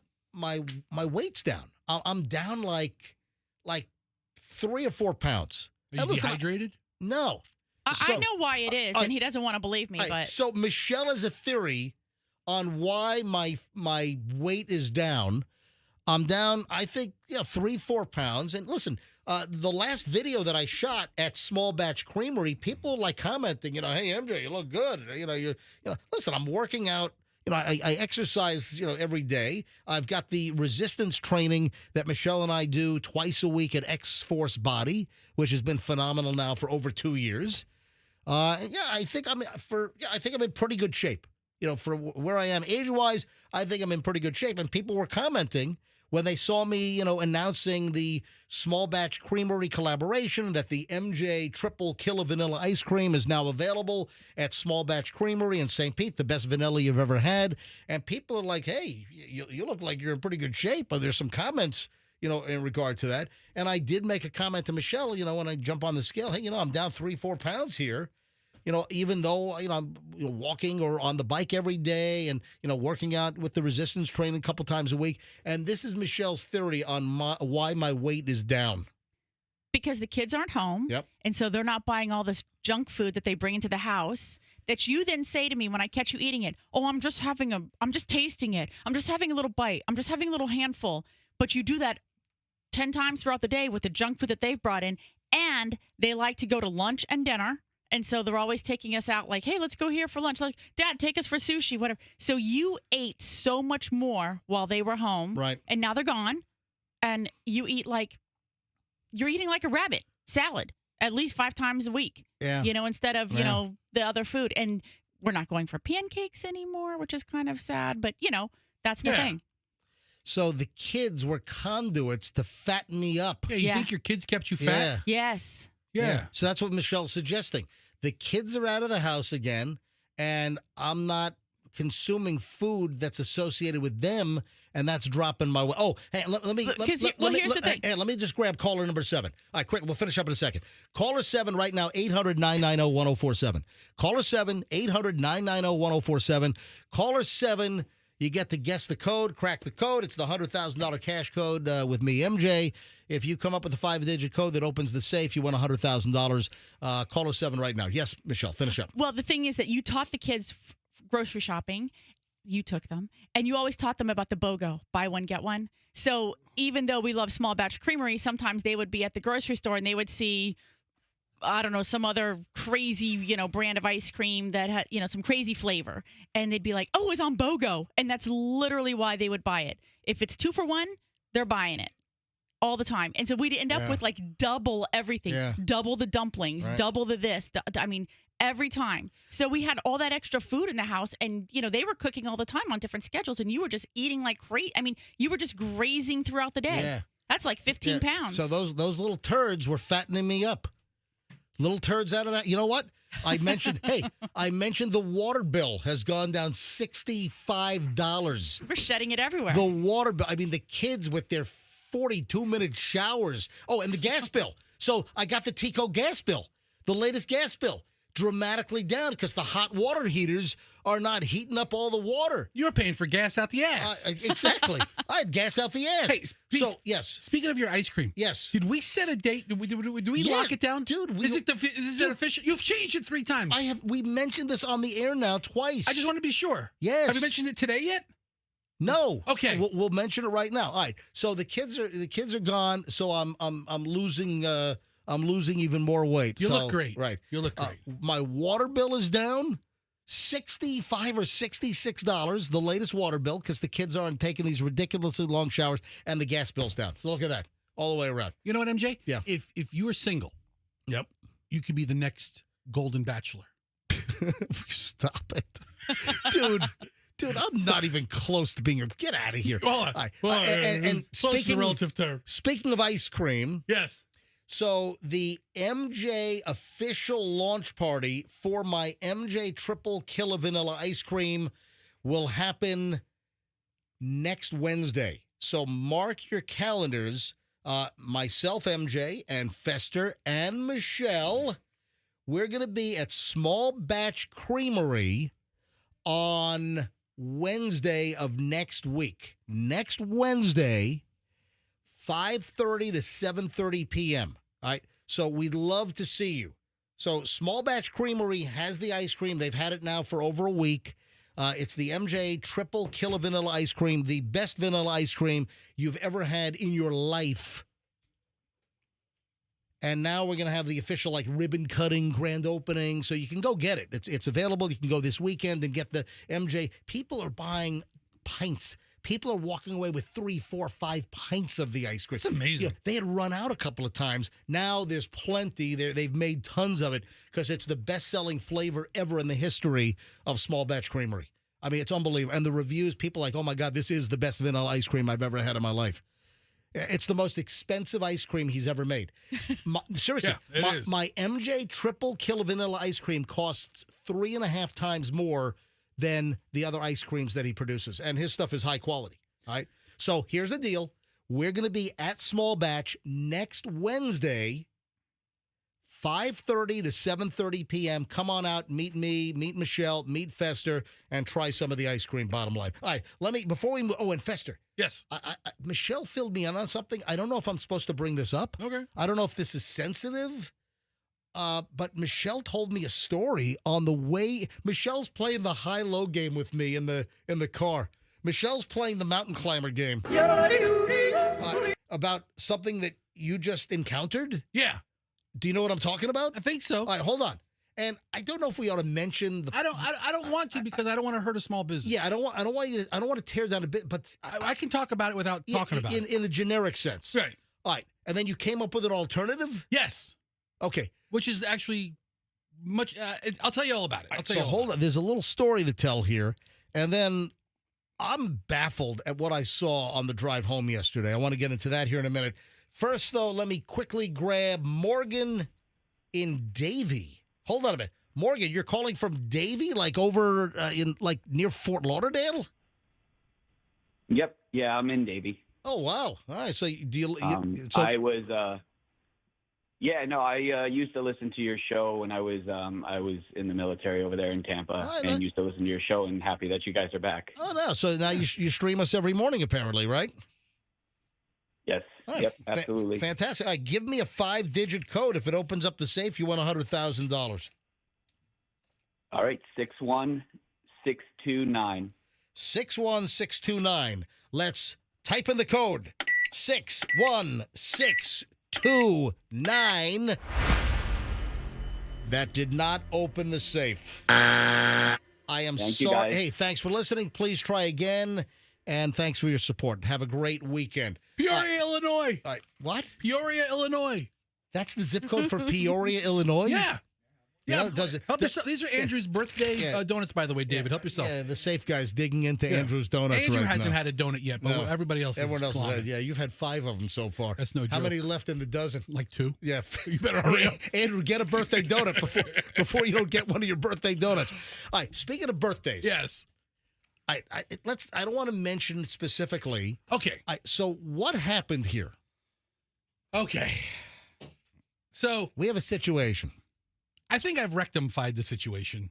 Don't use my words. Why? All right, fine. All right. But imitation is the most sincerest form of flattery. That is true. That's Okay. why when I All talk right, like so- this, all you color, they go to my Instagram. All right, I mean that with a kind heart. right, you're my triple killer vanilla is so good. All right, so you rectified the situation. Yes. All right. Last Friday, a week ago today, or today? Is today the 17th? Yes. Today is the 17th of October, yes. Makes sense because last Friday was the 10th, and that was my daughter Hadley's birthday. So we had a nice little birthday day with the family. This weekend, we're going to do something with a couple of her friends. And she's a little bit too old, she thinks, to have like a birthday party and, and pointy hats and All right, cakes so and cupcakes. Cut to the chase. So I told her, pick a handful of friends, and I'll come up with a fun day for 14-year-old girls. Uh-huh. And Oh, yeah. So I'm in charge. you're in charge of finding a fun day for 14-year-old I'm in girls? charge. You? Yeah, me. Okay. Listen, I'm the fun dad. All right. I'll tell you what. All right.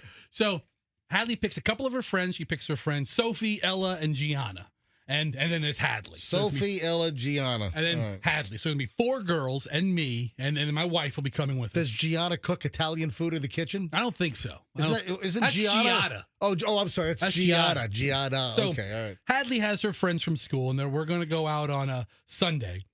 And I heard of a place in town that kind of has like an intimate animal experience. All right. And I felt it was like a disproportionately high amount of money. Right. So Michelle is in the car with me driving in. And Michelle, how did you phrase this? And you're doing noises. You're doing bap.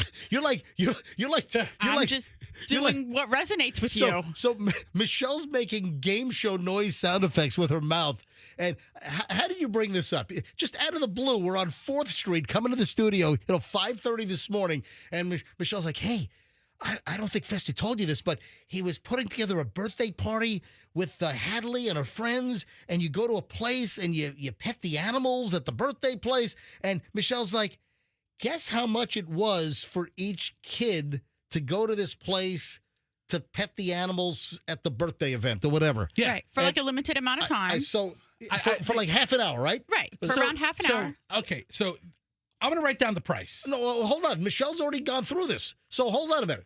So Michelle, how did you phrase this in the car? I said, what do you think? We were at the Hedgehog Cafe, I think in I don't remember what city. It was in Japan. Yeah, so and so I knew you had an idea of what you thought would be an appropriate amount to pay. So I don't know if that's still big, but last time we were in Japan in the summer of 2018 and also the summer of 2019. And on one of those trips, Chloe had to go to one of these Hedgehog Cafes where you go in, you pay X number of dollars. It was like expensive.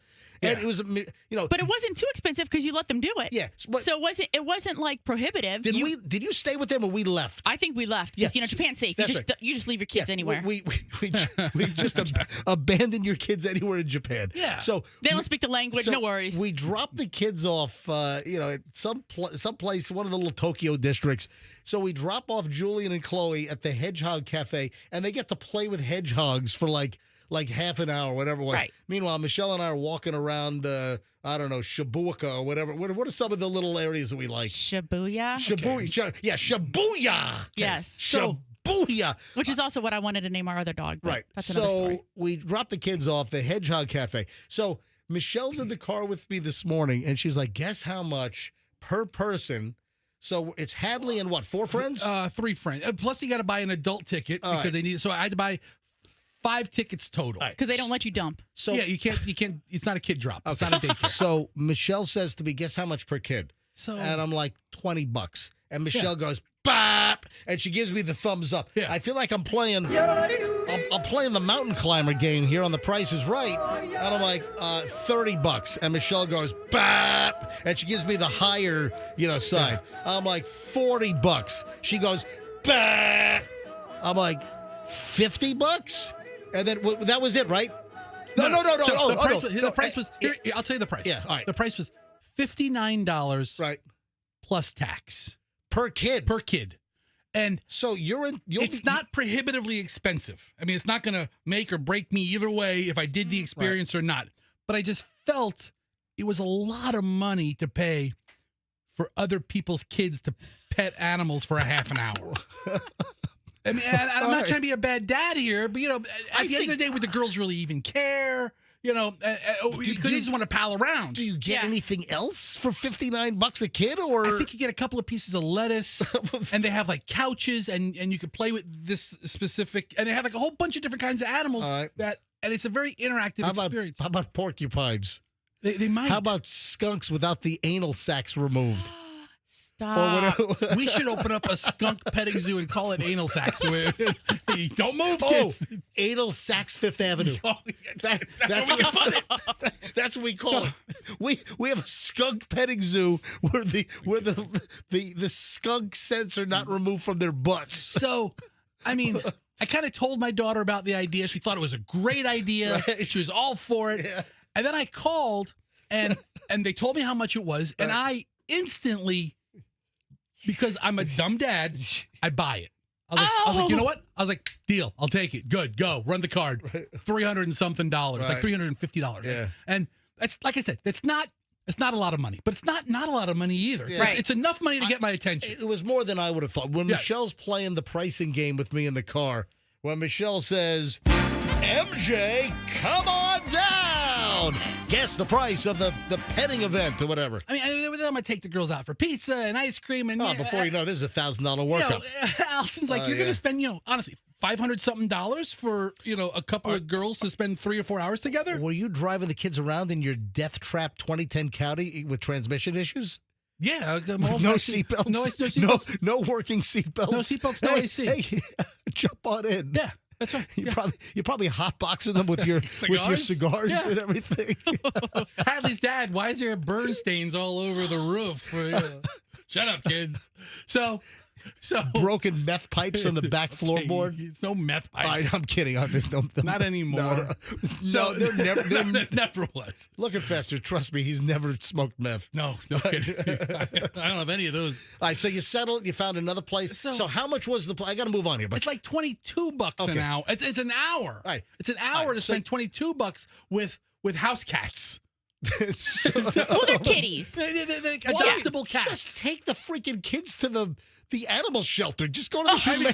Oh, yeah. That's free. Just take the kids to the Humane Society. Pet all the freaking animals you want. That's a really great idea. A philanthropic birthday party. Exactly. And then you make a donation on the way out. Yeah, I and don't they're know. thrilled. You donate $5 per kid, and they're thrilled. I mean, I guess. So we're going to see. It's in South Tampa, a place. I think it's called Cats and Caffeine. Hold on a minute. So this hasn't happened yet. No, it happens this Sunday. Oh, Yeah.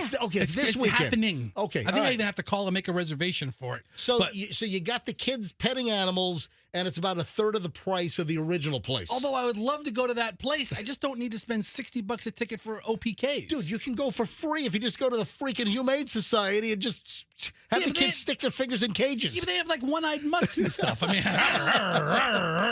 watch out, Sophie. Don't pet that one. All right, moving along. I'm mystified. So I call Fester yesterday, and Michelle, we're on the way home, right? And the first one we saw was getting on 275. I mean, the bridge is crazy. Earlier this week, there was a Big Lot sign from the defunct Big Lot store. There was a gigantic Big Lot sign that somebody abandoned on the side of 275 North on the St. Pete side of the Howard Franklin Bridge. My wife sent me a text. On the shoulder. As we're talking about Yeah. it live, she goes, "Hey, if it's there on the way home, I want the S." Why'd you want the S? Siciliana. Yeah, her last name. Family. Oh. She would have put it up in front of the house and Yeah. plugged it in like a family crest. Yep. The S from the Big Lot sign. Yep. So that was earlier this week that the Big Lot sign was just abandoned on the side of 275 on the bridge, right? So on the way home yesterday, Michelle, what are we seeing? I don't even know how to describe it. Then I saw one. Then I saw another. Then I saw another. This is all spaced out over miles. Another. Then another. And then I go over the hump on the other side of the hump on the Tampa side. There's another. And listen, I couldn't get video or a picture, but I'm looking at this stuff, and the only way to describe it, it was like a giant 4x4 foot twisted metal waffle fry. Yeah. I mean, was it decorative No, metal? I don't know. Armature type stuff? There were chunks of like sharp, twisted, mangled, like interlaced, like 4 feet by 4 feet chunks. It wasn't like scrap metal though. It was like cast. But these but you could tell that they were mangled. Yeah. Like cars or trucks had already run into them and smashed. How does this crap get left on the bridge? What the hell falls off of vehicles? I mean, it's insane. You know, ladders and couches. And Michelle, do you remember we were coming back from? I think we were coming back from Villa Galace, over in the Indian Rocks. We're on the Howard Franklin Bridge. There's a freaking washing machine in the middle of the second lane or third lane. Right. Well, cars are swerving to avoid a freaking washing machine in the middle of two. What is going on? The crap you see on the roads on the bridge. So I called Fester. I'm like, Fester, I couldn't get video or picture. Ride the right lane home, Howard Franklin Bridge. I'm like, Fester, where are you? Oh, I stopped to get gas at Wawa. I said, all right, when you get on, how many did you count? Like 8? At least. But these huge chunks of latticed. I mean, the best way to describe it was like a shiny metal twisted 4 foot by 4 foot giant waffle fry made out of some kind of metal. What is it used for? I don't know what the hell that What was. is it doing on the bridge? How many people have hit it? Let me tell you right now, that effed up some cars. No kidding. If you hit these chunks of metal, but where'd they come from? Why are they littered over a 5-mile span from The 4th Street entrance onto 275 North Howard Franklin. Why are they littered all up and down the Howard Franklin Bridge? What? Who lost this stuff? But the crazy thing is you live your life bridge-centric. You travel over the bridge almost every day. Yeah. All throughout our community, if you start really observing all the crap that's on the side of the road, God. it's amazing. Doesn't matter where you are. You could put together a crap market. You could put together a thrift store just on road crap. I bet you. You know what? Road crap thrift store. You don't need Red, White, and Blue or the Goodwill or the Salvation Army. Yeah. Road crap thrift store by MJ. That's actually not a bad idea.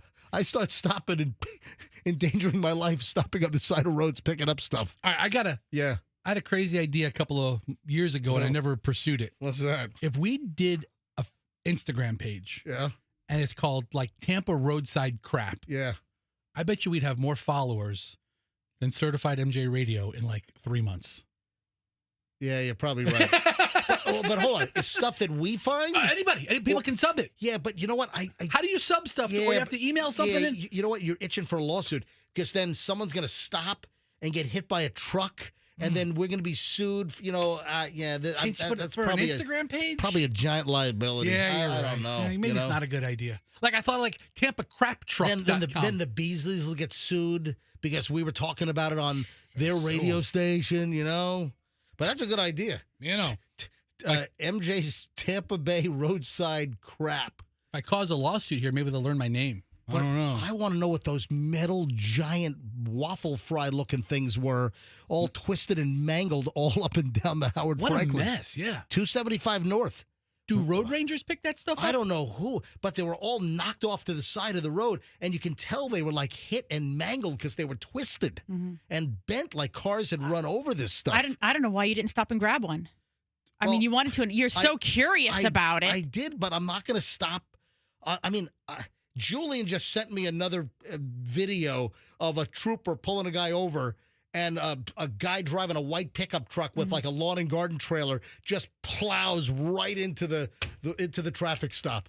I'm like, you know what? I don't need to be stopping on the side of 275 North. All right, but just crazy. All right, speaking of crazy. The lady on JetBlue that freaks out, they're taxiing, and the woman's like, I got to get off this plane. Let me off. Open the door. Open the door. Open the door. This is a public service from the MJ Morning Show here on 104.7 FM, Q105. So I want you to listen to this. The lady is freaking out. Now, the audio is not great, but you can hear like the first sentence, and that's probably all I'm going to end up playing. So listen to this. Please stop. Please stop the plane. Please stop the plane. What's going on? She's trying to open the door. She tried to open this door. All right, so you hear the beginning. Please, I got to get off the plane. Off the plane. Open the door. So they're on a JetBlue flight. They're on an Airbus 320, a JetBlue aircraft, and this woman is like demanding to get off the plane. Please stop. Please stop the plane. Please stop the plane. What's going on? She's trying to open the door. She tried to open this door. Please stop. Please stop the plane. And she goes, there's something wrong with the plane. No, let me off the plane. Let me off the plane. Do you know what she was complaining about?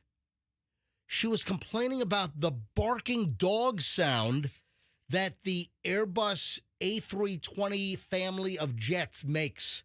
So A320, A319, the A321 makes this noise. Fester, you ever heard this?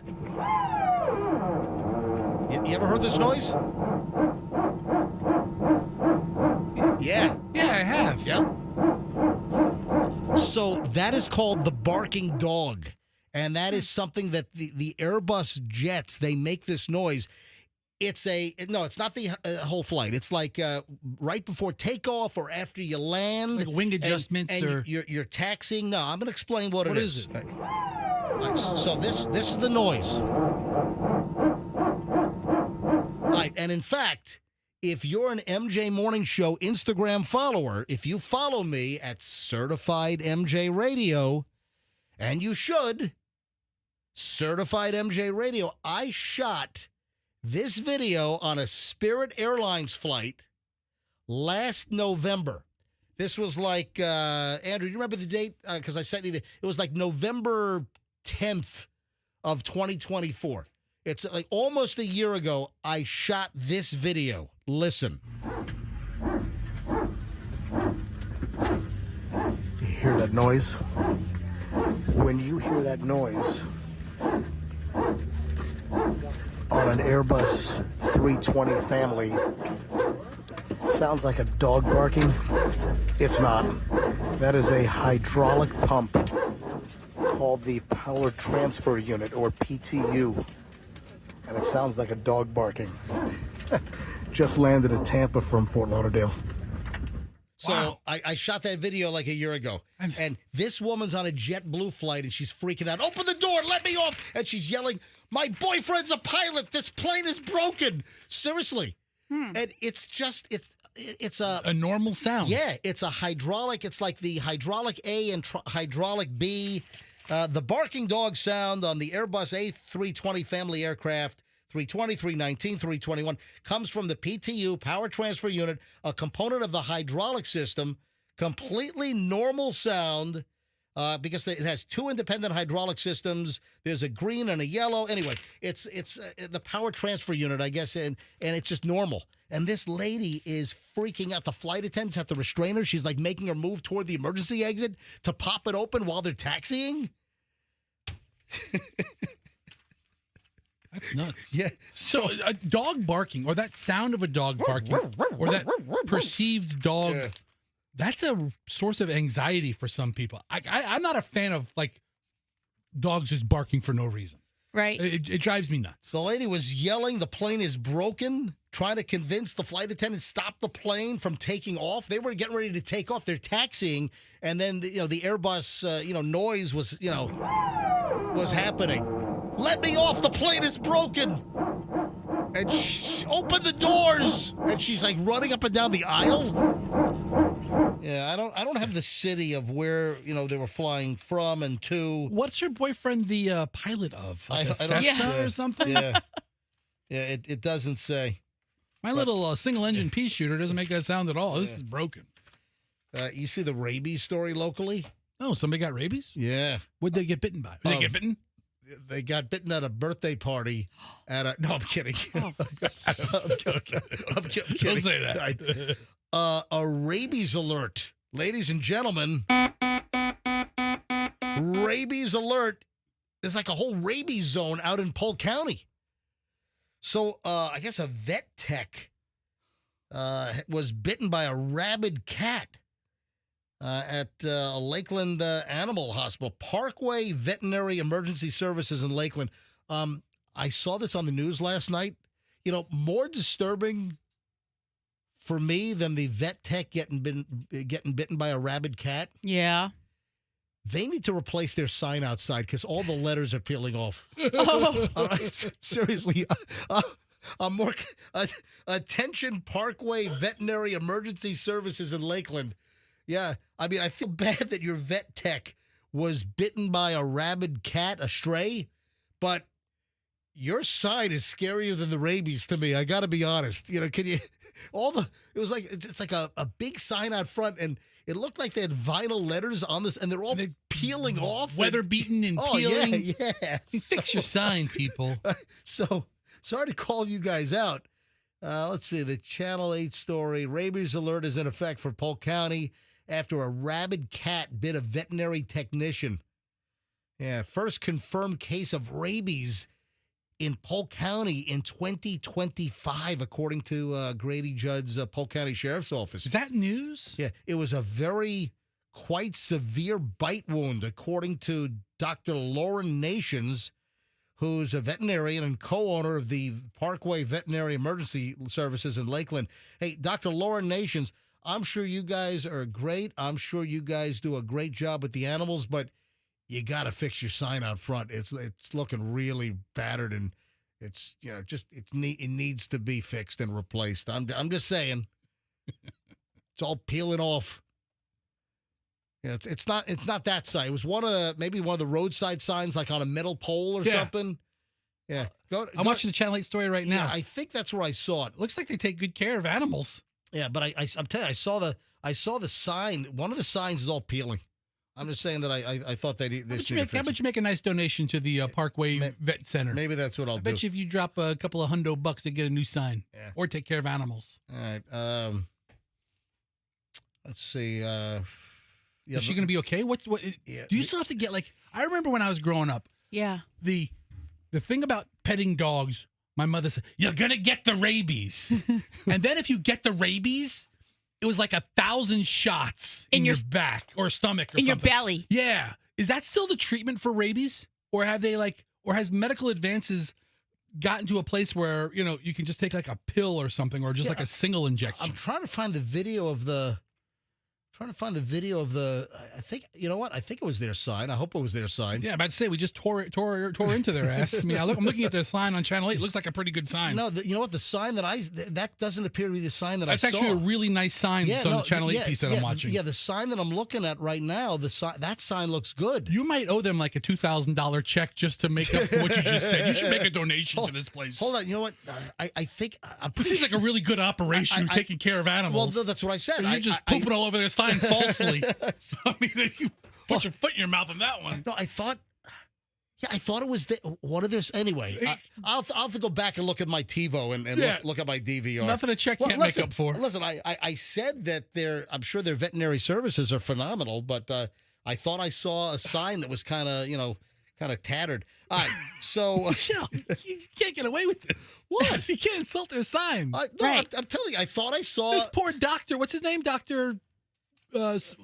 Nations? Dr. Laura Nations. She's going to come into work today to, probably. Oh, no, it might be a guy. I don't know.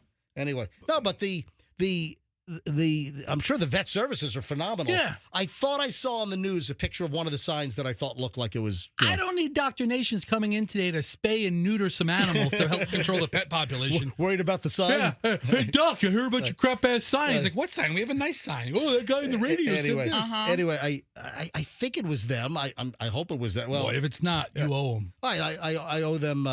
You owe them. I owe them. You owe them. A sign replacement? I'll bring my dog there to get its next shot. All right.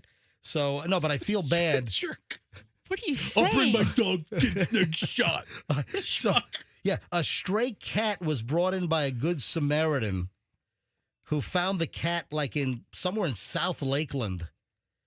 And as the vet tech was evaluating the cat, it lunged at her and bit her on the hand. It was a pretty nasty bite, went to the hospital.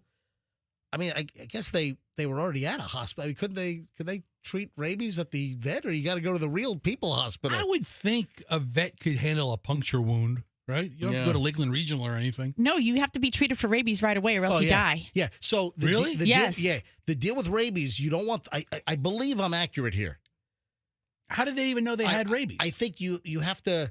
They know the cat well. You have to treat a person before the rabies gets into the brain. That's when they get crazy? Yeah, once the rabies gets into your brain, that's where you're all screwed up. I'm doubting myself now on the sign. Did I conflate did I conflate the vet sign with another sign I saw on the news? Well, do you know the name of the clinic? Yes. What is it? It's the Parkway Veterinary Emergency Services in Lakeland. And I'm looking at their sign off of the Channel 8 story that was posted on YouTube. It looks like that sign looks good. 15 hours ago. I'm telling you, I thought I saw another sign that looked like it was in bad shape. This looks like it was on the all right 4 o'clock news. Maybe one of the lead stories, 401. Maybe the 5 o'clock news, they had a different sign. I don't know. If I'm wrong about the Parkway Veterinary Medical sign, you're going to have to do something about it. Yeah, I don't know what sign they would have used because I'm looking at it too off of Google Maps and it looks good. Yeah.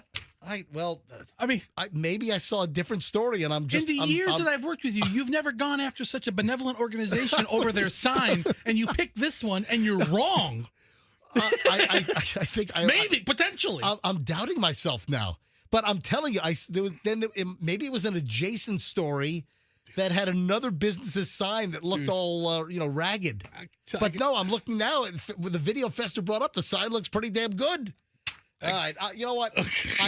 I'll go home, look at the DVR, and I'll straighten this out on Monday's show. And if I'm wrong about the Parkway Veterinary Emergency Services sign, then I apologize. Mm-hmm. I'm very, Is this a business or is it like a No, it's a vet. It's a I'm veterinarian. It's like a charity. I don't know if it was like a charity or something. It's a business. All right. Maybe. Oh, you know what I saw? A couple of celebrity items here. I saw that Home Alone star Daniel Stern was taken to the hospital. So, Joe Pesci's sidekick, the burglars. Yeah, the Wet Bandits. Yes. So that was their name in the movie. Yeah. We're the Wet Bandits. Yeah. So Daniel Stern was taken to the hospital after a medical emergency. And, well, duh, it took a while. He was stepping on nails and glass. He got smashed in the head with, I think, a paint can. Yeah. Poor bastard. Did he burn his hand? Yeah. That was Pesci. Was it the fit? What happened to his feet? Something else. The tar and nails. Remember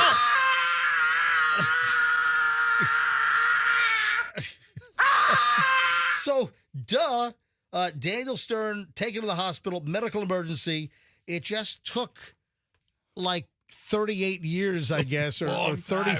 Took 35 years for I guess the problem to manifest. I guess his foot got infected from stepping on glass, or I guess he had a brain bleed from having a paint can swung in his face. I'll tell you, man, smashing him in his forehead, I think. Home Alone is the only holiday classic my kids want to watch every year. Really? Every year they love Home Alone. It's just, I mean, it's a hysterical movie. Yeah, we watch it every year too. That's their Christmas movie. We have the DVD just in case it's not running somewhere on our time schedule.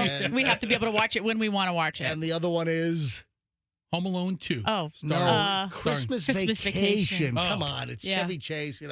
Cousin Eddie, the bleepers full. Oh, bleepers full, and Clark trying to turn the lights on, and the squirrel jumping out of the tree, and all that stuff. Anyway, I hope. Let's see. Daniel Stern, TMZ had a story. Is he? Does it say what the medical emergency is? Because a medical emergency is like saying, like we were talking about earlier, having a medical episode. Right. It's so vague. It could be anything. He sliced his finger opening an avocado. No, hitting the head with a swinging paint can. That's why he was. That's the. I don't know if TMZ actually said what it was. Yeah, just some incident happened actually last week. Ventura County Fire Department told TMZ they responded to a residence in Somas, California for a medical emergency. Sources tell us the individual was Daniel, although it's unclear what the medical issue was. Yeah, they don't specify, but I'm going with swinging paint can or infected feet from stepping on broken glass. That little bastard Kevin. The glass. Yeah. Remember the nail? Oh. The nail of the step. Oh, yeah. Forget it. Yeah, the Wet Bandits, right? Is that the Wet Bandits were their name. All right. Other celebrity items. We didn't have this yesterday. Remember we spent, 5 minutes or so. We were talking about K-Fed's new book. The memoir? Yeah, K-Fed, Kevin Federline, Britney Spears' ex. We went through a whole litany of things.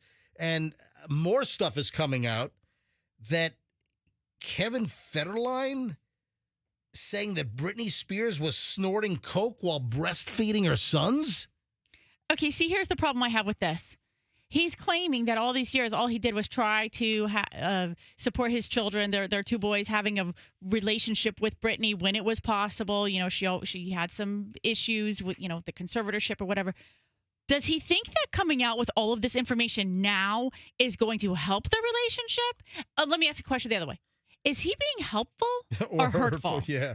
I'm like shocked. Why is he coming out now with all of this information? Yeah. Because he's got to fill a memoir. And, the deal these days, everyone's looking for more. Everyone's got to crank it up because, people get used to a certain level of shock value and, oh, wow, that, these days in order to break through, another celebrity memoir, another tell-all book. And it feels like you always got to just juice it up, jam it up even more because people, people are getting desensitized. That's the exact word. Yeah, desensitized. That's what it is. Leave Britney alone. So now the latest is Britney Spears allegedly did cocaine while still breastfeeding her two sons, according to a bombshell claim out of Kevin Federline's memoir.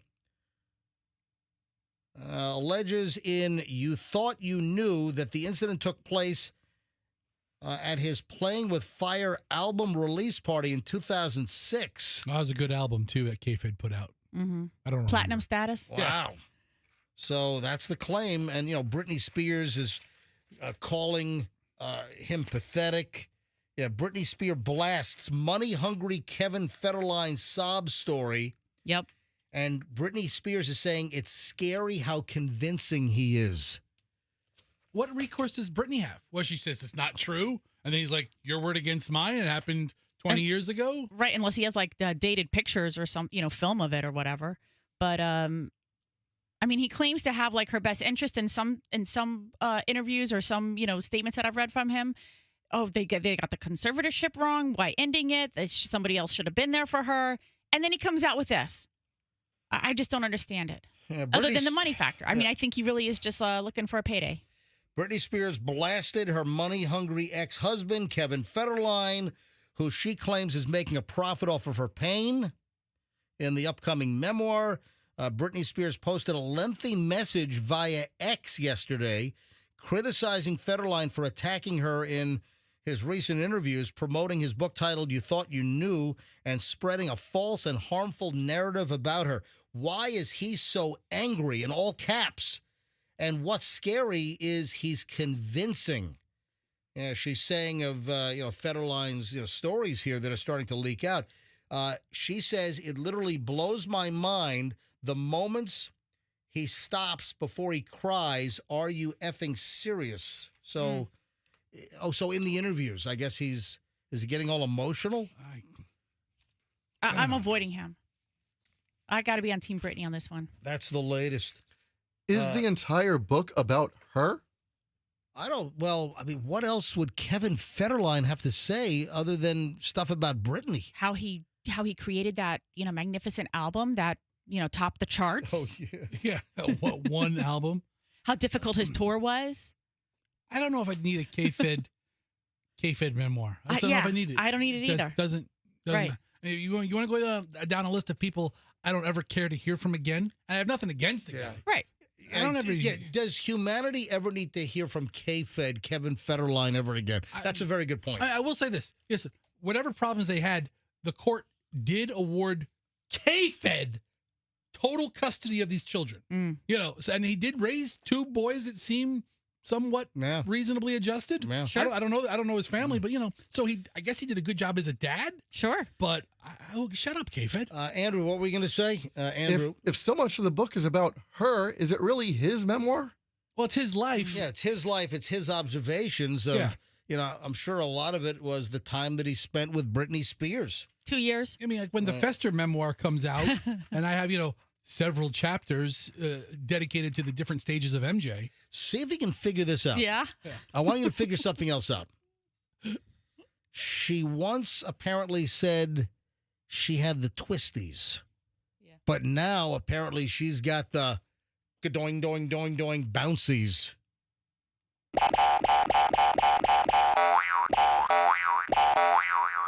Who am I talking about? She had twisties. She claimed she had the twisties, but now apparently she has the bouncies. How would we know this? Is it a gymnast? Oh, come on. Michelle, do you know who I'm talking about? Of course I do, because I follow gymnastics. Yeah. All right. Who am I talking about? Twisties is a gymnastic term. Yeah. Yes. So who's famous for saying that their career kind of fell apart because they had the twisties? Mary Lou Retton. No. I have no idea. I don't follow gymnastics. No. That's a long time ago. Here's every gymnastic person I could name. Okay. The Comaneci kid. Nadia Comaneci. Okay, her. Mary Lou Retton. Simone Biles. Right? And then Carrie Shrug. All right, so who am I talking about? I have no idea. Michelle, who am I talking about? Simone Biles. Yeah. I have no idea about any of these people. Apparently Simone Biles just got a boob job. Breaking news, ladies and gentlemen.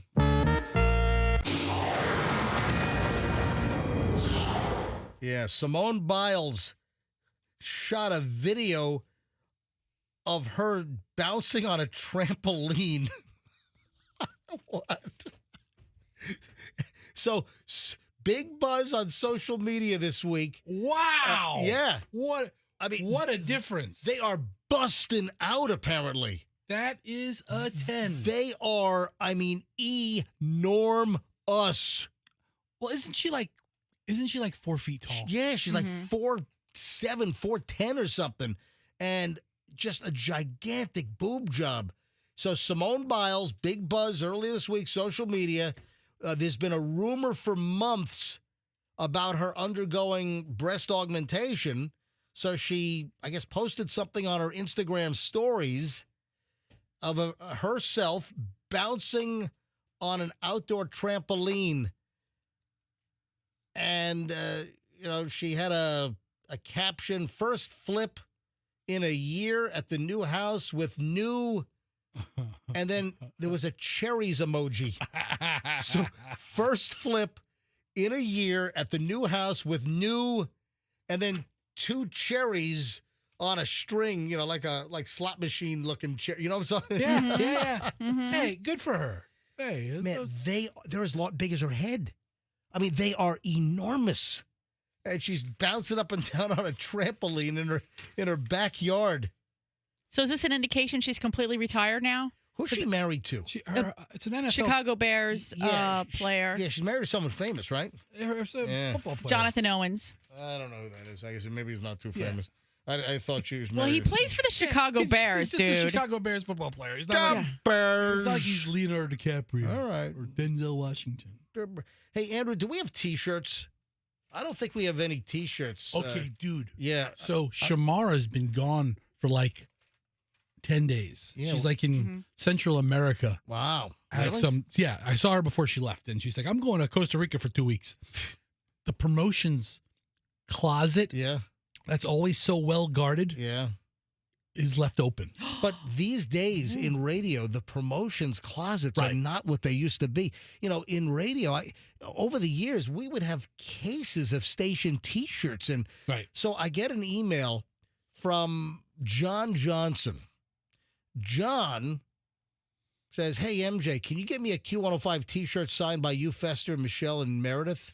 Oh, right? That's a tall order these days, Yeah, dude. John's up in Spring Hill. Thanks and God bless. I mean, I got to send a note back to John Johnson at Spring Hill. Like, dude, man, radio budgets, man, have been decimated. I don't even think we have any Q105 T-shirts these days. Or else, Here's what I can do for him.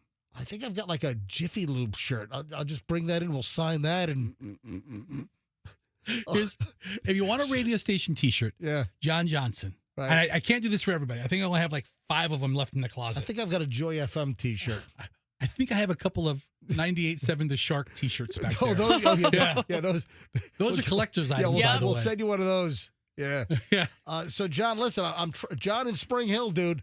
I'm trying to scrounge up a Q105 T-shirt, but it's not like we have cases of T-shirts lying around there anymore. I don't think we have any. We don't even have bumper stickers anymore.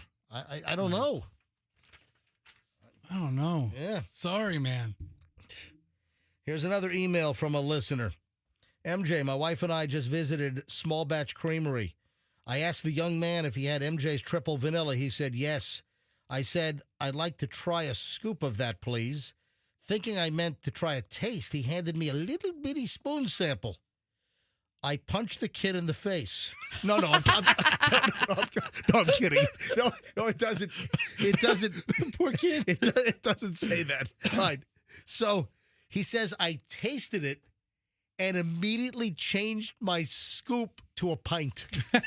Dude, listen, is that not a glowing endorsement?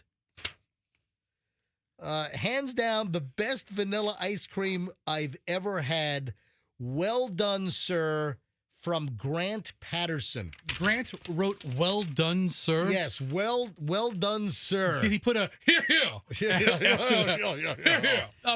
So, this is, MJ, yes. I don't think we've talked about it this hour. Right. Next Wednesday is the day that you're doing is it a ribbon cutting? Or it's just like a kickoff party? Yes, a launch party. Right, it's a launch party for MJ's Triple Kill of Vanilla. It's next Wednesday from, 5:30 to 7:30? Yeah. So a big ribbon cutting, grand opening of sorts.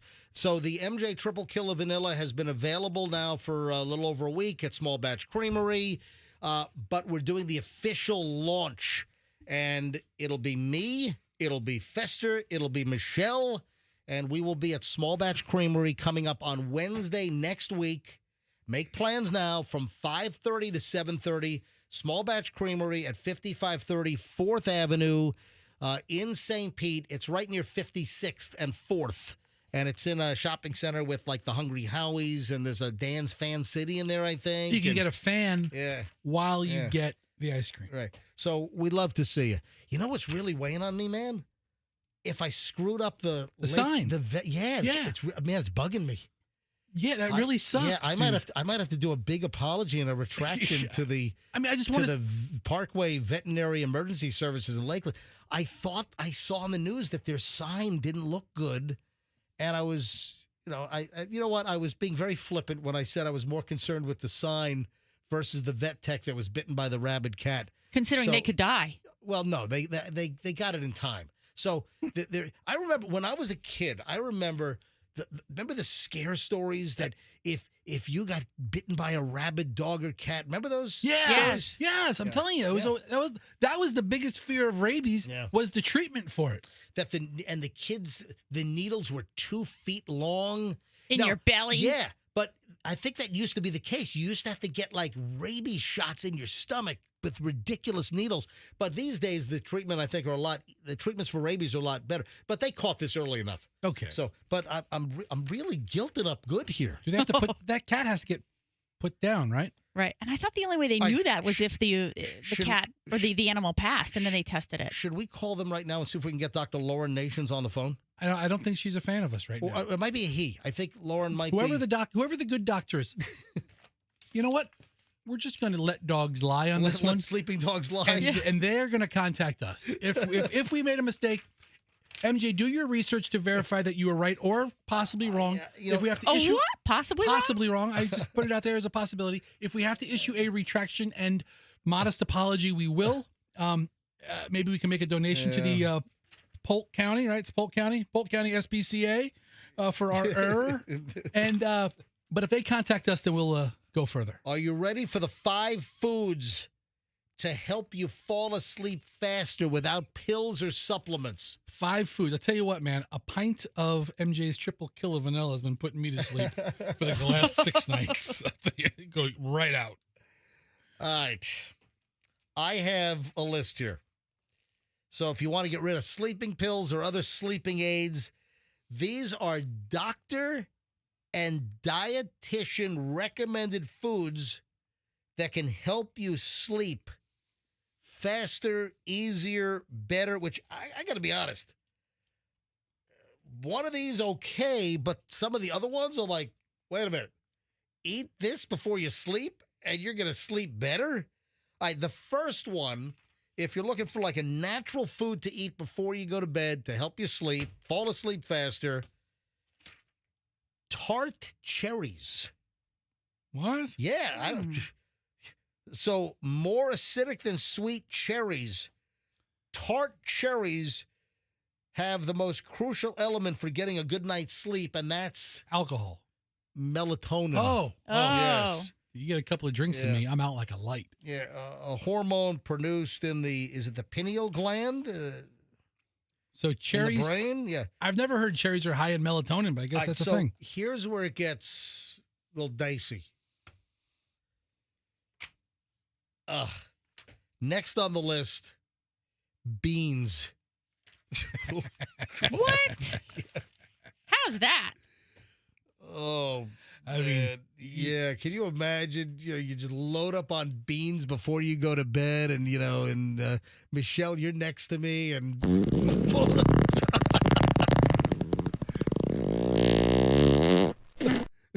yeah, really. So, protein-packed mung beans. Mung beans? What are mung beans? I don't know. When I don't feel well, I've always said I got the mung. Man, yeah, got the sniffles. I think I got the mung. I don't know where I heard that. I think my grandfather used to say that. Oh yeah, I think I've got a cold. I got some drainage issues. I got the mung. So mung beans. I think it's a rich. These beans are rich in magnesium and B vitamins. Calm the central nervous system. But really, beans before you go to bed? Ooh. That's a squeaker. And then, wait a minute. It continues. Folks, I'm not done with the sound effects yet. Kimchi. Oh. So kimchi is what? Isn't it It's fermented asparagus? No. Fermented cabbage. Fermented asparagus. No, What the hell are you I knew saying? it was like a vegetable. Fermented It's cabbage. Fermented cabbage. Yeah, okay. It's like spicy fermented cabbage. The Korean dish kimchi, which I love. I love the kimchi, right? Good stuff. And again, when you think of cabbage, what do you think of? The toots. Yeah. Yes. Right. Especially, I'm not following this. These seem like gassy foods. That's going to make you sleep better if you're gassy overnight? Yeah, you're going to wake yourself up with, just, jolt yourself awake. You wake up somebody. Maybe not yourself. I don't get this. How come you go to the supermarket and you don't see mung beans? I don't know. Also, Are mung beans peas? Or like... It looks like a pea. It's a green bean. Yeah, it looks like a green bean looking thing. In my entire life, I don't think I've ever eaten mung beans. Yeah, I've had the mung, but I've never eaten mung beans. Yeah, I think you're right. Yeah. Is there something like a turkey on the list? Like, No, but the whole tryptophan thing. Yeah. With turkey. No, so next, but tryptophan's on the list, but it's not turkey. What is it? Because you've always heard that. Why do you get so tired after Thanksgiving dinner? Oh, it's from the naturally occurring chemical tryptophan in your turkey consumption. No, the next one, pumpkin seeds. If you want to fall asleep faster, what? A handful of pumpkin seeds before bed gives you a blast of magnesium and even tryptophan, the amino acid that your body converts into melatonin. How about that? And then last, seaweed. Oh, jeez. All just gross foods for me. This sounds like the worst menu ever. Trader Joe's sells the dried seaweed. Seaweed, yeah. Those are good. Okay. Listen, I love seaweed. Nori. So you go to a sushi bar. They wrap up a tekamaki or a futomaki. You get a spicy tuna roll. It's wrapped up in seaweed. The little crispy strips. It's called nori.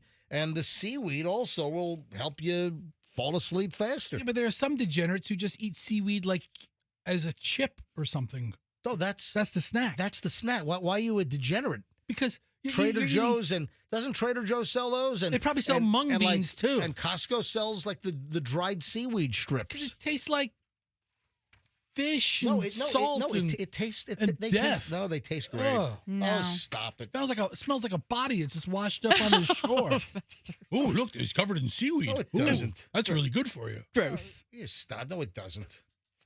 All right. Oh, the ugly garage door contest. Let me take a quick moment here.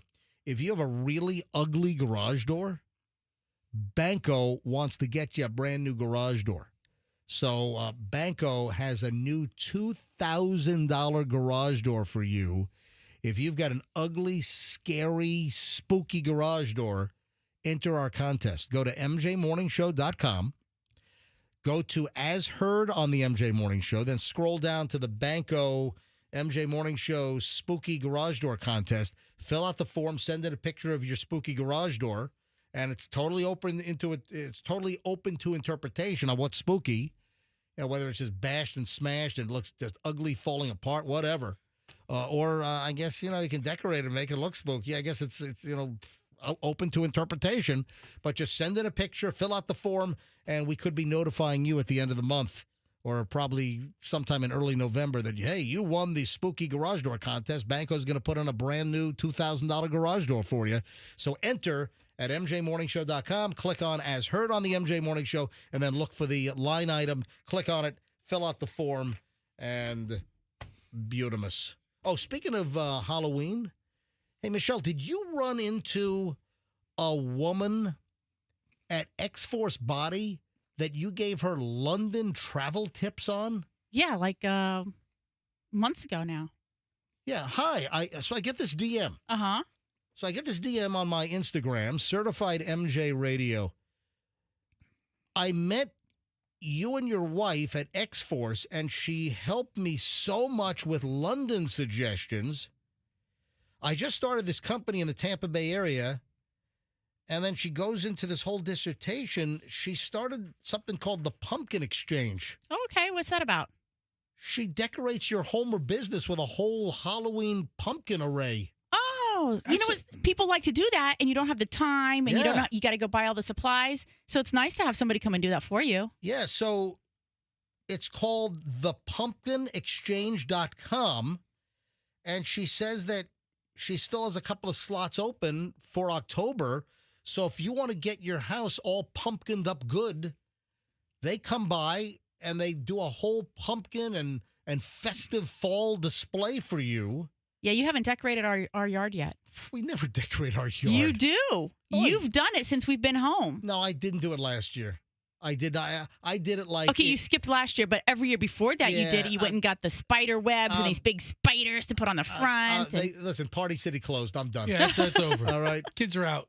And we're not doing that anymore. Yeah, did Spirit open up yet? Is Spirit Halloween? Oh, they've been open for like 2 months. Yeah, Where are they now? No, they're at West Shore, but like you don't see them as much because Spirit used to be in the old defunct Sears, right, which was facing right on West Shore. Yeah, where are they now? I think they're in the old Macy's in the back now. Oh, yeah. So I think Spirit Halloween is in the Macy's. They weren't there last year, but I think that Spirit is back at West Shore Plaza in the Macy's spot, but it's just not as visible, if I'm not mistaken. There's like 50 Bay Area locations for Spirit Halloween. Okay. You know that, right? I did not. Have you ever seen like the mini documentary on Spirit? All year they just harvest. I know in the latest Chad Powers episode, they went to Spirit Halloween looking for some face glue for his prosthetics. And they were sold out, so they had to steal it from some guy that had it in his basket already. Anyway, so let me tell you how to go. So the Pumpkin Exchange, if you want this listener to pumpkin up your place and bring by a whole display and set up a whole nice looking pumpkin and gourd display at your house, I'm sure the dried corn. Do they still do that? Remember like the dried like different colored corn husks on the door? It's like a fall festive Thanksgiving-y. Right. So it's thepumpkinexchange.com. Or you can call and text 813-PUMPKIN. Holy crap. They got that number. They got that phone number, 813-PUMPKIN? Wow. How's that available? Wow. That's a great number to get. Is 813 Blumpkin available? Oh, dude. Because I want that just one. Stop right Fester. Dude, stop right there. How easy would my number be to remember then? Dude, stop. Call me anytime. 813 Blumpkin. Just stop. Don't say. That's not dumpable, but just stop. Stop right there before we get dumpable. Don't look it up, kids. 800-990-1047. 800-990-1047. I need caller 7 right now to play the MJ $100,000 cash code.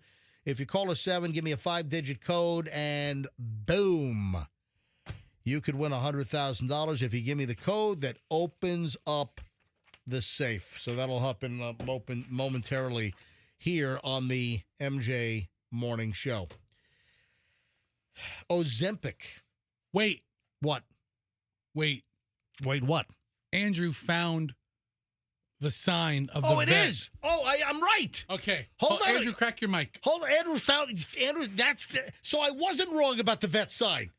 Yes, that's the sign. That's the sign on the post. Hold on. They have some of their signs look good, but I saw the sign. That's all the letters are all peeling. I'm right. No slander lawsuit. Woo! Woo! Thank you, God. Oh my God. Take that, Dr. Nation. Yeah! All right. The Parkway Veterinary Emergency Clinic has a really crappy peeling sign. They do. They really do. I was doubting myself. Let me see. I thought maybe I was like I've early onset or something. I show this to Michelle. Look at the letters. The vinyl letters are all peeling off the sign. I knew I saw this. Oh, yeah. And then Fester brings up a Channel 8 video, and the signs look nice, new, and pristine.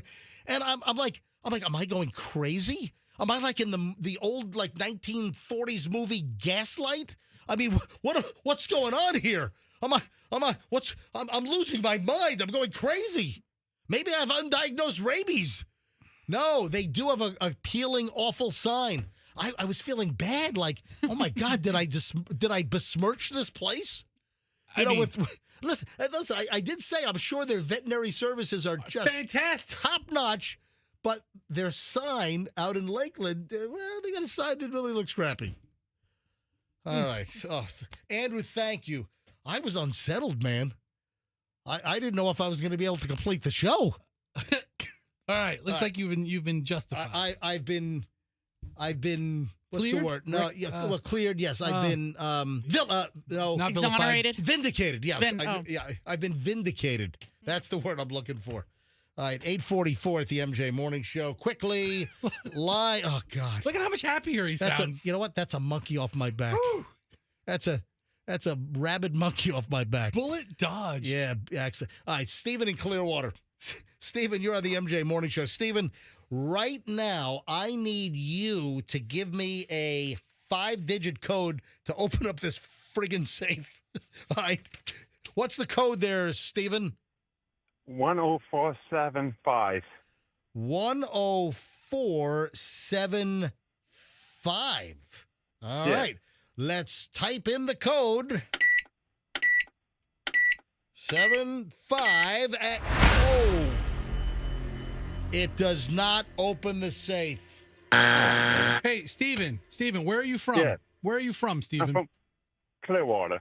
Before that. Newport Richie. Oh, jeez. All right. Never mind. So Fester's going to look up the damn zip code. The zip code is from the Bronx, New York. Oh. Yeah. I thought Stephen might have been from the Bronx, from Clearwater. No, never via been Newport there. Richie. All right. What part of the Bronx? Because, man, whenever I'm near the Bronx, I go to Louie and Ernie's Pizza on Crosby. Yeah. Hey, thanks, buddy. Play again. We'll do it one more time next hour. Oh, do you know who's coming in a few minutes? Who? And I've got a demand. I've got a demand. So the CEO of USF Athletics is coming in. Rob Higgins. Yeah. Yeah. Okay. So he's coming in, and I've got a demand. You want to wear the mascot uniform? Hang on. Just I don't know, because Rocky the Bull's pretty big. You just wait. All right, so I mentioned Ozempic. So Ozempic and those GLP-1s, Wegovy, you've got Mounjaro, and these drugs are really helping people lose weight. The semaglutide, is that how you pronounce it, Michelle? I have no idea. What do you mean? Come on. I heard semaglutide, right? Semaglutide. Yeah, I heard smeglutide. All right. Guess what? Apparently something else is a byproduct of taking GLP-1s like this drug. Ozempic. Have you ever heard the term Ozempic sober? What, it makes you want to drink less? No, listen, a new study suggests that GLP-1 drugs like Wegovy, Ozempic may also tone down the effects of alcohol. Wait, hold on. Yeah. Tone down so you'd be able to, let's say you drink. Dude, you get less drunk if you're on Ozempic. Okay, that's what you had to say. Yeah. So you do have to drink more, or you do drink more if you're trying to get drunk. Then you would have to drink more. So that's not really a good thing. Yeah, scientists at Tech. So if we're at if we're from Virginia Beach, when we say Tech, what do we mean? I have no idea. Virginia Tech. Yeah, Virginia big school. Yeah, we always called it Tech. Yeah, Blacksburg, right? I know, but I'm from Virginia Beach. Virginia Tech is, I know, but we had tons of friends. I had friends that went to my high school in Virginia Beach and went to Tech. Yeah, Name two. Yeah, Virginia Tech. You might as well say University of West Virginia. Come on, man. Mike Trafton and Doug Baxter. Yeah, great. All right. MJ was a good friend of Mike Vick. They went. All right, so Mike Vick's like, hey, Jack Russell's, huh? Yeah. Oh, stop it. Hey, what's that vent with the peeling side? Leave them alone. I know. We're sorry. Woo! All right. So, scientists at Virginia Tech's Fralin Biomedical Research Institute said that it could open the door to promising new tools for people that are maybe battling the bottle. So if you're a fat alcoholic. Well, hold on. Using a drug that's already shown to be safe to help people reduce drinking could be a way to help people fast. Dr. Alex De Felici Antonio. What? Dr. Alex D. Felici Antonio. There it is. That's a mouthful. It's a combination of San Antonio and Feliz Navidad. All right. He's the co-author of the study. And according to research here, roughly 1 in 10 adults struggle with alcohol use disorder, medical condition that makes quitting feel nearly impossible. Yeah, it's called like alcoholic, right? Long-term heavy drinking can increase the risk of serious medical problems. For the study, this doctor, who I'm not going to attempt the name again, and her colleagues, they found 20 obese participants, so 20 boombaladdies in Virginia, half of whom were already taking maintenance doses of GLP-1 drugs. These medications, blah, blah, blah. Anyway, so on the test day, participants fasted before eating a snack bar to keep their calories and stomach contents consistent. Researchers checked their vitals, including blood glucose, breath for alcohol levels, before handing them an alcoholic drink that had to be finished in 10 minutes. Afterward, they checked the vitals 3 more times, and over the course of an hour, asked the participants about their cravings, appetite, the effects of alcohol. And GLP-1 individuals, those that were on the GLP-1, consistently reported feeling less drunk, less intoxicated. And while everyone drank enough to reach a 0.08, which is the threshold for, drunk driving, the rise was slower in the medicated group. So so this might be a gateway to even enhance that science even more, that maybe they can use an offshoot of the GLP-1 research and, pharmaceuticals to come up with something to help, heavy drinkers, alcoholics. Okay. Listen, I'm all for it. Look at that. I mean, so the headline is that they're calling it Ozempic Sober, that GLP-1s are making users feel less drunk. Wow. Yeah, wow is right. Yeah. Wow is right. I'll tell you what, man. If it can help you stop drinking. I mean, I know a lot of people deal with alcohol problems. Yeah, and it can help. Yeah. All right, listen to this. Rolling Stone magazine interviewed 3 people named Jeffrey Epstein. Oh, shut up. Yeah. Yeah, to see how their lives are affected. I thought this was great. It wasn't I've known 2 Epsteins before. And then the Welcome Back Kotter guy, right? Wasn't that Epstein? In the class? No, one of the kids in the class was Epstein. Was Juan Epstein. Yeah, he was like a he was like a mix. Hispanic Jew. Yeah. No, seriously. I know. That's the character. Yeah, he was a Puerto Rican Jew. Yeah. Yeah. Juan Epstein. Epstein from Welcome Back Kotter. But I had 2 friends named Epstein in the years. Did you have any Jeffrey? No Jeffreys. There was a Paul Epstein and another one. So listen to this. Rolling Stone magazine headline: "It'll never go away. 3 Jeffrey Epsteins on what it's like to live with their notorious name." Oh my God, it's so funny. Oh man, there's a singer named Jeff Epstein. There's a warehouse manager named Jeffrey Epstein. Hey, come down and ask for Jeffrey Epstein. There's a flooring company owner named Jeffrey Epstein. All right, so... Oh, is there like a Jeffrey Epstein Toyota? Oh. Come down. I mean, you got to wonder what happens to these people. I mean, in this case, he died, so they obviously... But the name... But the name alone... Weekend at Jeffrey Epstein Toyota. The cash is on the dash. Come on by, you Lolitas, for a great deal on a Toyota Corolla.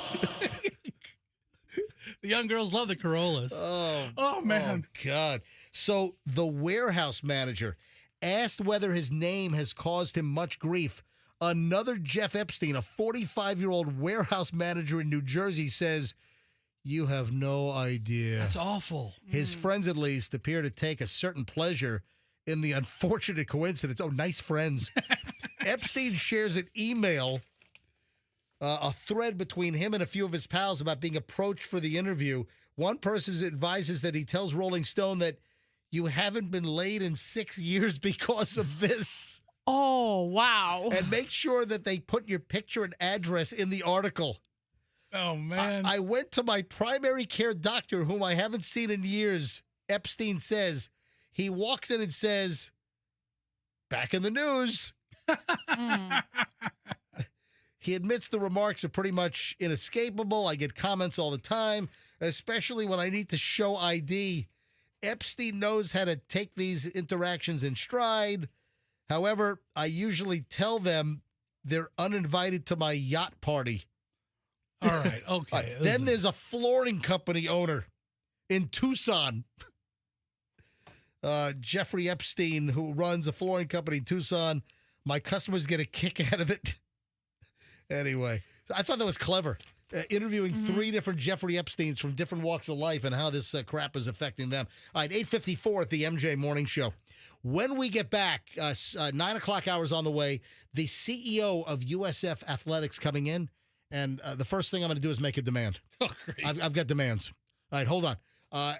This comes to an end right now. We come to a close of over an hour and 20 minutes of nonstop MJ. Hey, we got a super 9 o'clock hour setup, so stand by. I got a little bit of this, a little bit of that.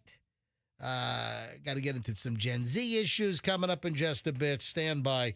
Also, startling news. Remember the dog that was tied up on the fence along I-75? Yeah, Trooper, right? Yeah. There's some startling news on this. Hang on. We'll get to that coming up in just a bit here on the MJ Morning Show on Q105. Hey, my friends at Westfall Roofing. They're the roofing company that you want. You want a company that's been around for decades. Listen, they've been roofing in the actual biz since 1989, but they were in the construction business prior. Then they decided, you know what?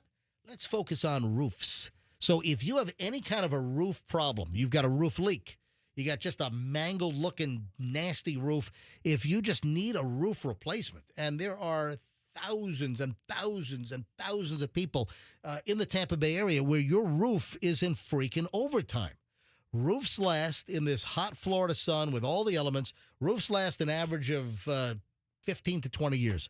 My roof is right now at about 21 and change, and my roof it's shot. My underlayment is toast. So Westfall's doing my new roof. So if I'm using Westfall to do my roof, trust me, Westfall can do a repair and replace your roof. Get a great price. Tell them MJ sent you. It's crucial. You call westfallroofing.com and tell them that MJ sent you. I've had probably 7 or 8 acquaintances and friends now use Westfall, and they've all raved about the job that Westfall's done. Westfallroofing.com. Zero Res wants to come out to your house. Listen to this. So Zero Res gets in their good-looking van. They drive all the way to your house. They clean 3 rooms of carpet for $119. That's a great deal. 3 rooms of carpet clean for just $119 from Zero Res. You got to tell them MJ sent you. And you want Zero Res because the process is what makes the difference. See, the other carpet cleaning companies, they use the heavy soap, shampoos, the chemicals. They leave a mung. They leave a film, a residue. And that residue attracts dirt faster. So Zero Res is aptly named Zero Res because they leave zero residue because they use zero water, a patented electrolyzed water process. Gets your carpets cleaner. They stay cleaner longer. Get 3 rooms of carpeting clean now for just $119. Go to ZeroResTampaBay.com. Call them up. Tell them MJ sent you.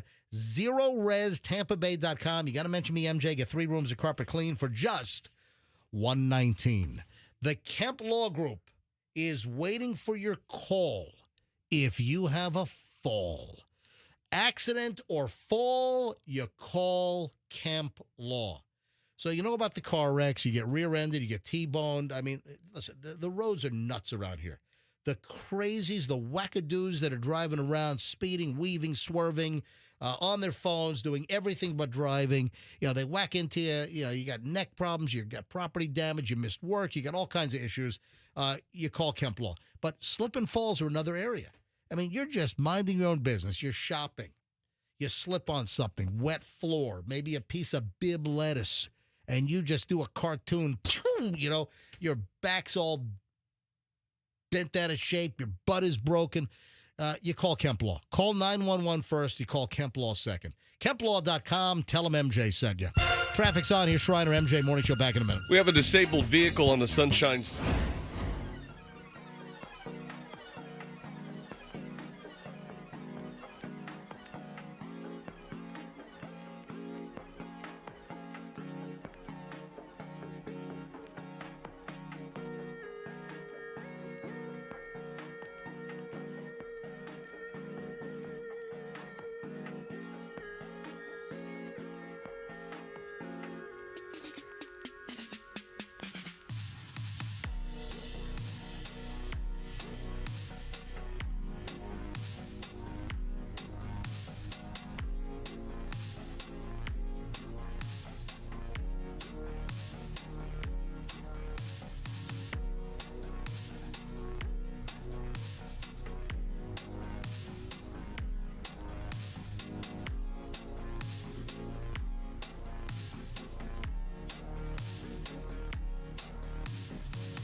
MJ Morning Show, 9 o'clock hours here. Fester, can you take Michelle home today? No, seriously. I love how guys trust me to drive their wives around. If you don't mind, I need seriously. I need you to drive Michelle home today. Usually, I would have taken today off. Hey, did Orlando take today off? Yes. Oh, that's slacker. So I've been an honorary Hillsborough County deputy sheriff since 1997 with the honorary deputy program. So today's the Hillsborough County honorary deputy training day out at the Heinrich Training Center in East County in Hillsborough. And usually I'll take the day off, but we've got the safe game every single hour. It's just tough. So I let them know that I'm showing up. I'm just going to be a little late this year. So because of the safe game? Yeah, okay. We have the safe game every hour. All right. So I got to leave right after the show, and I've got to just get on the Gandy, the crosstown to the Leroy, and then down 75. I got to get out to East County, and I need to take Michelle home. Is that okay? Oh, and you're driving the Veterans Ford Loaner Volvo right now, yes, right? with my Cadillac in the shop. Yeah. With the new transmission. All right, dude, are you... Listen. What? So, What? dude, What? I'm just thinking about how helpful I am. I've like totally set you up. Yeah. I've got you over at Amco, and Ross is working on your transmission. I blew my tranny. Yeah. And messed up my car. Dude, don't say that. Yeah, I know, right? What? Don't say you blew your tranny. Yeah, don't. that's what happens. Is that what it's That's called? what it's called. When your transmission goes out, it's called you blow your tranny. You blew a tranny? Yeah. Yeah. Michelle, stop. What? Hey, you go to Amco. The first thing. Oh, what happened? Oh, I blew a tranny. Why? What's wrong with your car? How much is it going to cost you? It's more than you know. More than you care to acknowledge. Was the price agreed to before or after? We worked it out. We worked it out. All right, so here's the deal. So I've got the best in town. I've got Ross at Amco on North Florida fixing Fester's transmission. Because of my tranny situation. Right, okay. And then I call up a great sponsor of ours. I call up Lorenzo at Veterans Ford. I'm like, Fester needs a car. His transmission fell out on the Howard Franklin Bridge. Fall out. It almost fell out. All right, so if Lorenzo's like, oh, man, I'll put him in a new Explorer. I'll put him in a new F-250 or something. I'm like, no. Give him something out of give him something out of the pre-owned inventory. Yeah. So instead, he gives me a 2025 Volvo with 4,000 miles. 2024. I was wrong. It's a 25. Oh, I was wrong. I have a ticket here. I thought the guy said it was a 24. Dude, it's a 25 Volvo. I told them to give you a 2016 Focus. I wanted the parts car. I'm telling you, I wanted the car that they use to drop off like supplies to vendors. What the heck? So anyway, I have a nice car to drop Michelle off in. Maybe her and I can go to breakfast at Kiki's or something. What do you think? Pancakes. What do you think? Huh? You're going to go to Kiki's for pancake breakfast? And then maybe I'll take your wife for a stroll on Bayshore. Okay. Is Allison going to join us? Who? Great. What? All right, so you okay taking Michelle? Yeah, of course. Because I gotta hightail it out to East County. You know, driving to East County, I might as well drive to freaking Port St. Lucie. That's how far. I mean, you don't realize how long you're driving. You're catching it the right time of day, a little bit after rush hour. Yeah, that's true. So I'm not going to have that's the one saving grace. I'm going to be totally out of the rush hour deal. So I should be able to get out there pretty quickly for the honorary deputy training day, which always great. Hey, do me a favor. Yeah. See if I have any active warrants.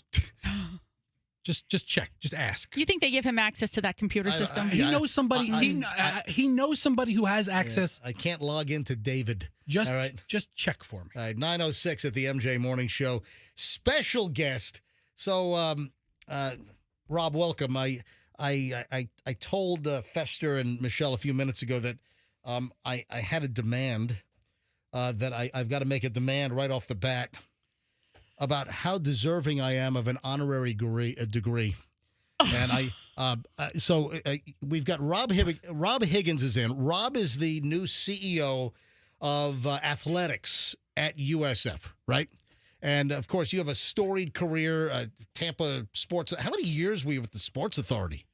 21 years at the Sports Commission, but that was close enough. I'm sorry. Yeah, Sports Commission. Yeah. All right. So hold on. What's the difference between? Help me out here. What's the difference between the Sports Commission and the Sports Authority? The Sports Commission brings events to town like the Super Bowl and college national championships. Right. The Sports Authority manages Raymond James Stadium, 3 golf courses, everything else. But we work together really well. Hold on. I thought the Sports Authority was like a store, like Dick's. Hey, Fester, the Sports Authority. It's like, what's the difference between Orlando and MJ? There's no difference whatsoever. Just very similar. Yeah, we both blare into microphones. That's all you need to know. That's about it. All right, so Tampa Sports Commission, 21 years? 21 years, yeah. Started at the age of 8. Yeah, I was listening to you back in the day. You started when you were 8 years old. I mean, for the record, probably not, but yeah. Gotcha. All right, so here's my demand. I'm a college dropout. Okay. I never finished. I started at Ithaca College. I transferred to Old Dominion University in Norfolk. The Monarchs. Yeah, I went back home, and I was starting my junior year. Business major, political science minor, and I got offered a full-time radio job in the Hampton Roads, Tidewater, Virginia market. And I'm like, all right, I can do both. I can work full-time radio, still go to college, finish up my degree. It was a little tough. I was really excited about the radio gig. You know what? I'm going to withdraw from this semester. Let me just get my feet on the ground, and then I'm going to go back second semester, finish up my degree. I only had junior and senior year to go. That's it. So what do you want from this guy? He can't fudge classes for you. No. They hand out honorary degrees all the time. Anyone, with my history as a Tampa Bay broadcaster, do you know the knowledge? I mean, I'm more qualified than probably some of the communications professors and some of the folks with I've got 10 master's degrees. And Fester, to be fair, with how I barely got my own degree at USF, I feel like there's some equivalency there. But I've only been on the gig officially 2 weeks. I have no idea what I can hand out or not hand out. Like I could come have you do a coin toss or something, but I don't know that I can hand out degrees. And if the president's office will be cool with it, but I'm gonna check. I'll check. Just print something up and put it in a little plaque and present it to him. Michelle, he will you'll put never it on the know. fridge. Yes. You'll put it on the fridge. There you go. He'll never know. And guess what Michelle is? What? I think all three of us now. Riding home with Fester. What else? You bet she is. All right, so Fester is, Michelle is a USF grad. USF grad. Yeah. I know. Bulls. His son was on the video board last week. I mean, he was all sorts of chipper. Yeah, listen, we've been to 2 USF football games this year. Yeah.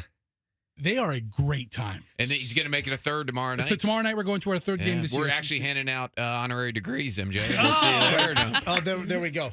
So how long have you been, on the airport authority? No, I'm kidding. And Fester's story is crazy. Fester lied to us for years, for decades. Fester told us he was a USF graduate. Yes. But he wasn't. How short were you? I lied on my original radio station application. Yeah, if you go back to J-Core Broadcasting on Gandy before the Clear Channel bought him and everything, you go into the old files. Fester said he was a college graduate. And how? I think I said with honors, which isn't true either. How close were you? I was like 9 credits short. 9 credits short. So when the MJ Morning Show ended the first time, we went 94 to 2012, 18 years of MJ Morning Show. After we shut it down, Fester went back to USF and you got it. Finished his 9 credits.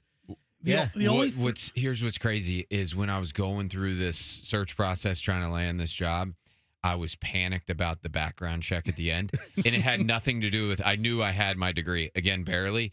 I was worried that parking services was going to screw me based off of all the tickets I had. And I was like, I couldn't remember whether or not I had come clean at all. And I had. Which was great. So at the end of the day, I had passed the parking background check, which was what I was most worried about. That's crazy. Were you ever on double secret probation? Not to my knowledge. Not to my knowledge. You didn't have a 0.0? No. But my GPA was a 4.0 if you include all 4 years combined. Of course. Of course, the Animal House references. So Fester finally finished his degree. Michelle graduated USF in 98? Yeah, somewhere around there. I would have pegged you for 2015. So Michelle was an accounting major. Gosh, that's awesome. And then she was so prepped by USF. Weren't you on the field hockey team there as well? Oh, absolutely. She threw javelin for a couple of years. Then she got a law degree at Stetson. That's amazing. Awesome. So look at that. All right. So welcome. You're taking over the USF athletics program. Q105, obviously, you might know this, is the flagship station partner. Yeah, of USF football. And listen, USF ranked. I mean, this is a big deal.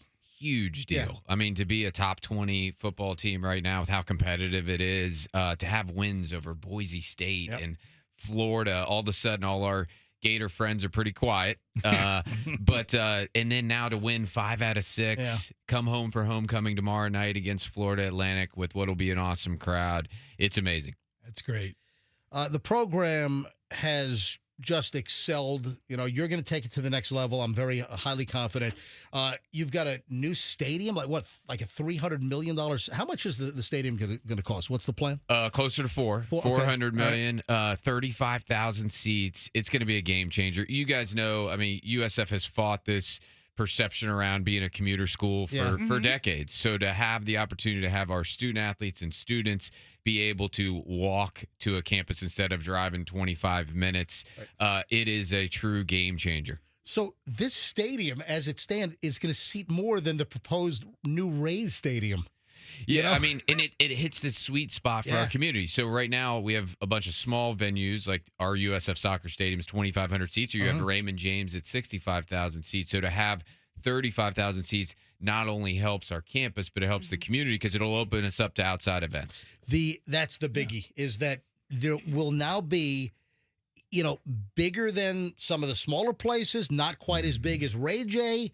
I mean, 35,000 available seats, for events, for concerts. I mean, this is big. There's a whole, and we're talking about an opening in 2028?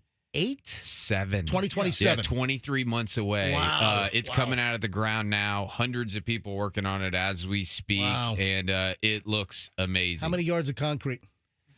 Tens of thousands. Yes. I would need to talk to somebody with an honorary degree to be able to answer that question. But this is going to give the Tampa Bay area an all-new venue location. So we're going to have more options probably for concerts, for just special events. You know what you need? Monster Jam. At USF Stadium, Gravedigger. Sunday. Yeah, right? We told Ray J to scram. We're going to the new USF Stadium Monster Jam. Exactly. Dude, you know who'd win? El Toro Loco. Yeah. The Bulls. Yeah. Yes. That's right. Yes. There you go. Listen, exciting times. I mean, the school's really getting on the map. And listen, continued growth. I've got high confidence, Rob. If you don't know, we got Rob Higgins in, the CEO of athletics, brand newly installed at USF, and I'm confident that you're going to take things to the next level. We appreciate it, guys. We look forward to seeing everybody tomorrow night at Raymond James. Log on to gousfbulls.com to get your tickets. However, I have one quick surprise. Oh, surprise. It's my honorary degree. Dun, dun, dun. Yes. Cap and gown, bring it in. Yes. So I have a pair of my own seats at the 50-yard line tomorrow night that we would love to be able to give away to one of your listeners. I was trying to decide on the way here whether to give away a pair of tickets on the 50-yard line or give one of the people in this room an honorary degree. And I went ahead and decided to give away the pair of tickets. Good call. That's a good call. So this is tomorrow night. Tomorrow night. At Raymond James. Correct. This is a big 50-yard line seats. Yes. To see like a top 20 football team in the country. Yeah. Correct. So at homecoming. Yeah, at homecoming week. You get to pick the caller. So what number caller do you want us to take right now? You know what? Let's do caller 19 for your number 19 ranked USF Bulls. There we go. All right. Beautiful. All right. Caller 19 right now, 50-yard line seats for the USF game homecoming at Raymond James tomorrow night. Caller 19 right now, 800-990-1047. 800-990-1047. Caller 19. Look at the phones. They're all lighting up. Dude, I think MJ was 19 credits short of actually getting his degree. That's why he's begging you for an honorary one. Wow.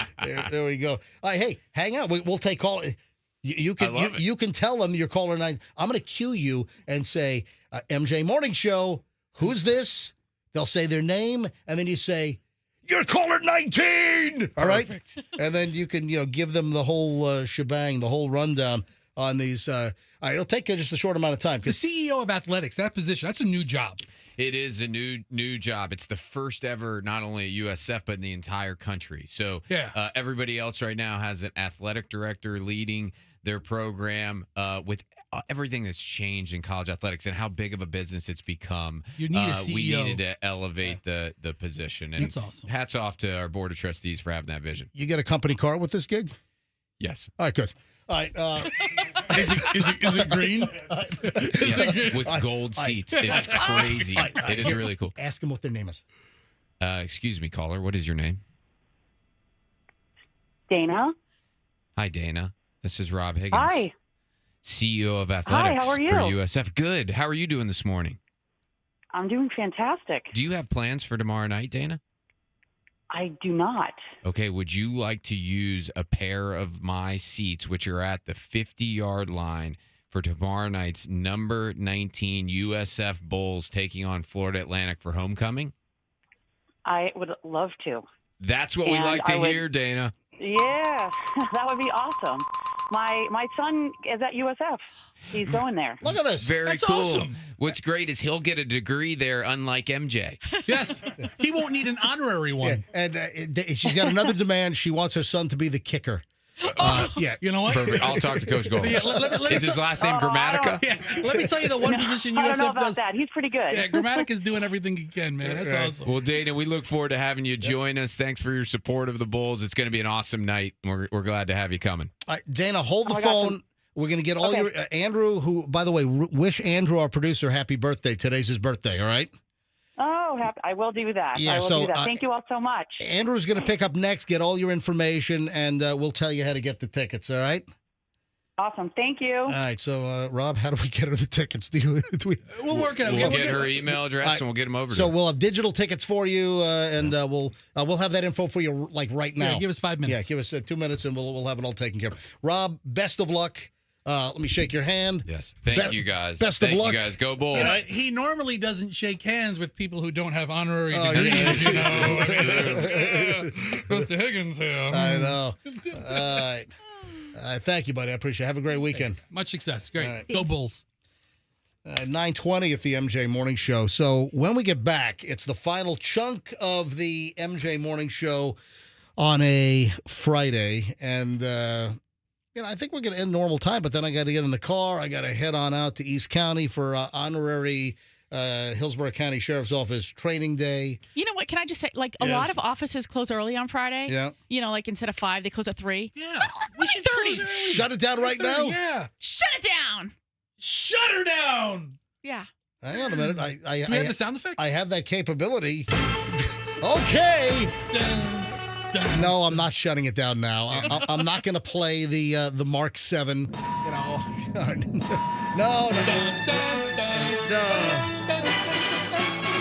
No, not yet. We still have a solid segment to go next on the MJ Morning Show on Q105, 104.7 FM. Hey, all kidding aside. So, Fester, you are driving a pre-owned. You're driving a Volvo Yes. out of the pre-owned department at Veterans Ford. And, man, I told them not to give you a nice car, but it's pretty nice pre-owned that you're driving. But this goes to speak to their quality of their pre-owned selection. Yeah. They have a ton of pre-owned vehicles, and they're all super nice. Yeah. So Veterans Ford, you know them for brand new Ford cars and trucks, whatever you're looking for. Yeah, you know them for the Bronco, the Bronco Sport, the Mustang, the F-150, F-250, whatever 50 you want. They'll get it for you. Now, bottom line is, Veterans Ford for all the great new Fords, but they have a pre-owned department that's phenomenal. And I had them put Fester in a loaner car. They wanted to give him a new Ford. I said, no, just give him something out of. And I got to be honest, they gave him something way too nice out of the pre-owned department. Hey, bottom line is, folks, at Veterans Ford right now, you can get 4 different great Ford models for under $30,000. The Maverick, the Mustang, the Bronco Sport, the Escape. Under $30,000. These are beautiful. They're brand new. They're well equipped. They're great on gas. Not to mention interest rates as low as 0%.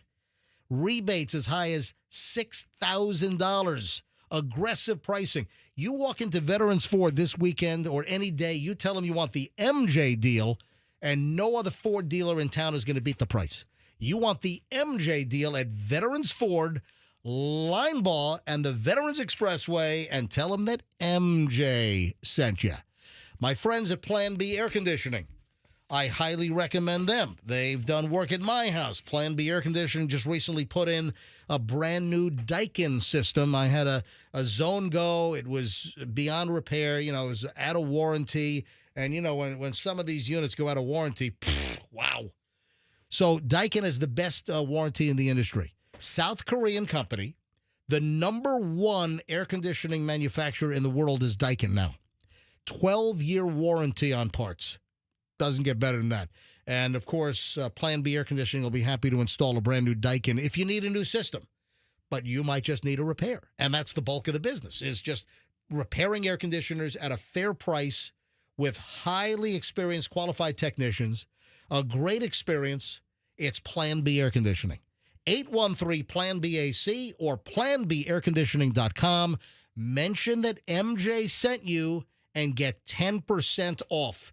planbairconditioning.com.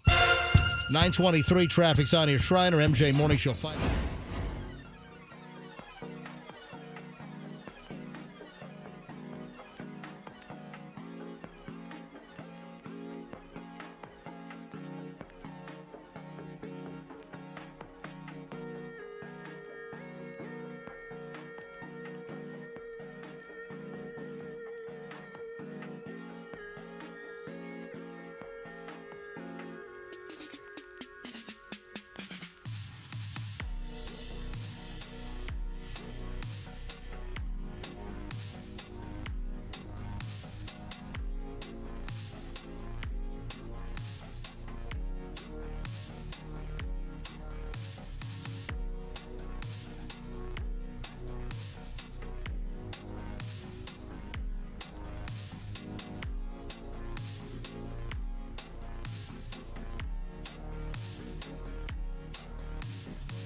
It is the MJ Morning Show on Q105, 928. So, Andrew, with the new directives from corporate, how do you want me to handle the playing of the Kiss audio bites, the song excerpts, so we don't... You know what? I know how to do it. All right, so, folks, here's the deal. We had a whole discussion at 6 o'clock this morning. First hour, we're talking about the new directives. There was a whole corporate Zoom call. I guess the music licensing issues, they're really cracking down, and our podcasts are getting flagged. So if we're doing, we do the whole show. We take this show, we turn it into a podcast. So if you miss any portion of the show, if you're listening now, you don't get to listen to the great early hours.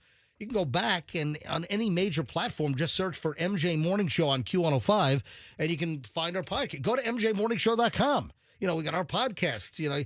You can watch us on MJ TV on YouTube, for instance. There are multiple ways. Conventionally, which most people still listen live on 104.7 FM every day, but you can always go back. The problem is that with AI and all these algorithms, they're getting really good at crawling and spiderwebbing through all these podcasts, and they're finding copyrighted music bits. So I'm about to talk about Ace Frehley passing away from Kiss, and of course I'm going to play some freaking Kiss music. It's okay on the air. We're licensed, even if you're streaming us on your computer or your phone. That's still licensed. It's when it gets into podcast form that we potentially get into trouble. So we have to cut some of the music out now so we don't get flagged, have our podcast removed, or worse, get fined like $150,000 per occurrence. Does it also affect our YouTube Live? Well, YouTube Live is not, but it's the replay. Once the show ends and our YouTube Live goes to archive, and anyone can go back and watch any of our YouTube videos of MJTV from any given day, that's where we get flagged there. Oh, man. And so we've had YouTubes, people say, hey, MJ, what's wrong with the show from last Tuesday? It disappeared. Yeah, because we got some copyright complaint because I played some music excerpt of some song, and, we got yanked. Can't there be a window, like for 2 weeks after an artist's death? Their music is free play, and then it goes back to the stupid rules. All right, so here's the deal. I know how to do this. Okay. All right, look, folks, I'm going to Stevie Wonder my way through this, okay? I'm just going to... The first time. Right, this is the first time, so, this might be a little clunky, but I think I've got it figured out. All right, I think this is what we're going to do. All right, so first of all, bad news yesterday. News broke. My alerts are going off on my phone. Kiss guitarist and founder Ace Frehley dead at 74. Of course, Kiss. Andrew. Okay, Andrew, come back into the edit here. All right. Is that clunky sounding? I mean, for us, no. We gotta pull that out of the podcast. We're explaining it live, right. So it makes sense. Yeah. But if Andrew marks the edit, So Ace Frehley apparently had a brain dead. What? I'm sorry, a brain bleed. Thank you. So Ace Frehley dead. He had a brain bleed. Died Thursday after being hospitalized. He was placed on life support, and the family had to come up with a decision that he suffered from a brain bleed, took a nasty fall in a studio a couple of weeks ago, and I guess whacked his head and had a brain bleed. And I guess the family never came, back to. He never knocked himself out? Never regained consciousness, had some kind of a subdural hematoma, right? A brain bleed. I mean, really knocked himself silly, and the family decided to pull life support. So Ace Frehley from Kiss, dead at the age of 74. Okay, Andrew, edit here in for the podcast. Cut right in? Right here. Just say cut in, cut out. Cut in right Cut in now. here. Okay. I think it's very easy. I'm making it very easy for him to edit. And the podcast people who are listening to this eventually edited will know what the hell happened. Right. I think we explained it perfectly. Right. But I tell you what, bad week or so for Kiss. Gene Simmons last week has a medical episode. Yeah. By the way, his medical episode was season 2, episode 12. All right. I just want to know, did it involve his tongue in any way? He bit it off. He bit 6 inches of it off. He bit in the crash. He was going during the crash, and he bit the tongue right off. Right, so just bit it right off. And luckily, the paramedics on the PCH in Malibu, they found the tongue, and they took it to Cedars-Sinai, and they reattached it. They had it on ice. Exactly. Okay, edit in. Edit out. Oh, edit. No, I'm playing more music. So cut here. Out. Yeah, edit out. No, edit. We're out now. Shout it out loud. Kiss. Edit out. Edit in. No. We're back. Yeah, you're back. We're back. We're in. Edit. Whatever. Take everything. Last 25 seconds out. Yeah. Now in. Right. Did I play all these? Do I have any more to play? Did Kiss have a farewell concert, or was it one planned? I don't. We saw them. Do you remember? We saw them up in New York somewhere. Yeah, we saw them at Saratoga Springs. Right. They played after Def Leppard. Yeah. So we saw Def Leppard.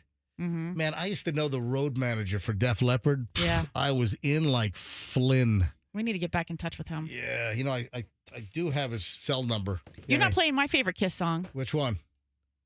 I was made for. Yeah. Here we go. All right. Edit this out right now. Out of the podcast. Back to the podcast. All right. We got to. That's not too clunky, is it? It's all right. Taking the copyrighted music out? It's what we have to do. To put on a show and to keep a podcast is what we have to do. They're forcing our hand. By the way, Gene Simmons hated that song.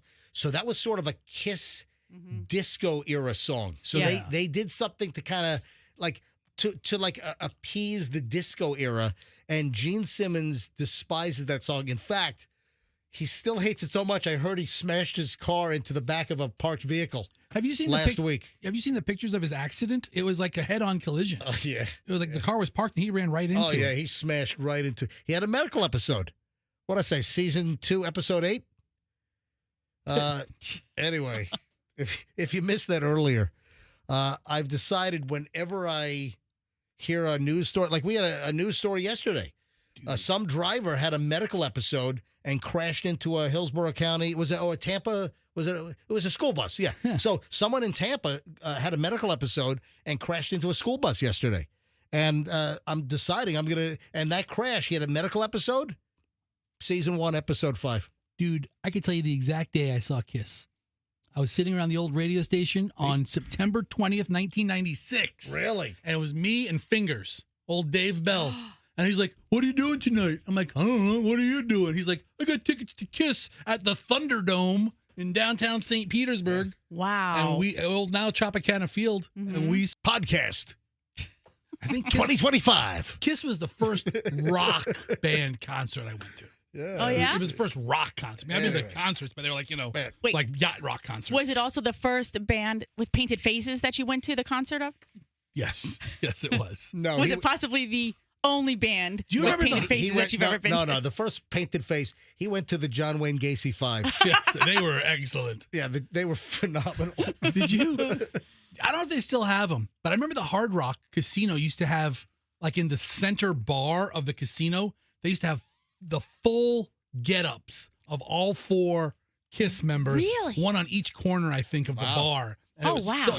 like 6-inch, 8-inch spike heels on the boots. Right. It was amazing. Anyway, Kiss is, Gene Simmons is crashing into parked cars as he passes out. You got Ace Frehley, who's passed out permanently. These are all geriatric men. Yeah, I know. Well, I wonder if they had makeup poisoning. From all the years. Come on. I mean, that stuff will leach right in, man. We're worried about microplastics and PETN or whatever that crap is, and bisphenol, and I mean, I'm sure the face paints were not like the safest over all those years. Whatever. Give me his life and take me at 76. Right. We'll be even. Hey, 74. Whatever. Rest in peace, Paul Stanley. No, I'm sorry. Ace I'm sorry. I'm sorry. Ace Frehley. Paul Stanley's the next one to How go. could you screw that up? You named the wrong member. Hang on a minute, because I'm holding up this story here. What happened to Paul Stanley? Hang on a minute. He had a dismemberment yesterday. Oh, no. no. I'm kidding. No, because I'm reading the headline here as I'm talking. Gene Simmons and Paul Stanley devastated over Ace Frehley's death. I'm sure. Yeah, so, terrible, terrible story. All right, 9:39 at the MJ Morning Show. Safe time. It's the MJ $100,000 cash code. Let's go with caller number 7. Right now, 800-990-1047. Caller 7. Guess a 5-digit code. Open the safe. Win $100,000 right now. Caller number 7. Hey, who's your buddy in Texas?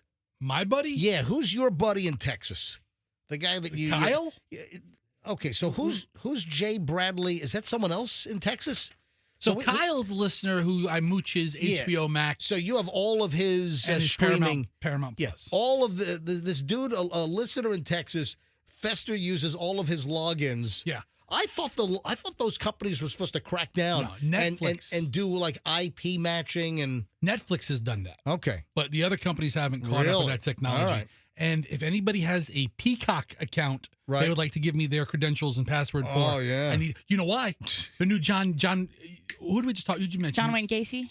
He's a clown. Yes. Yeah, John Wayne Gacy was the Illinois clown that was burying young boys under his crawl space. They have a series coming out. Yeah, during football last week on Sunday Night Football, I saw the commercials for the John Wayne Gacy biopic on Peacock. And I'm like, wow. I need to have a friend who has Peacock because I'm not paying $7 a month for that. Yeah, so Michelle and I saw the promo for that, and we were commenting, my God, it's like serial killers gone wild these days. You know, we're all fascinated with, serial killers.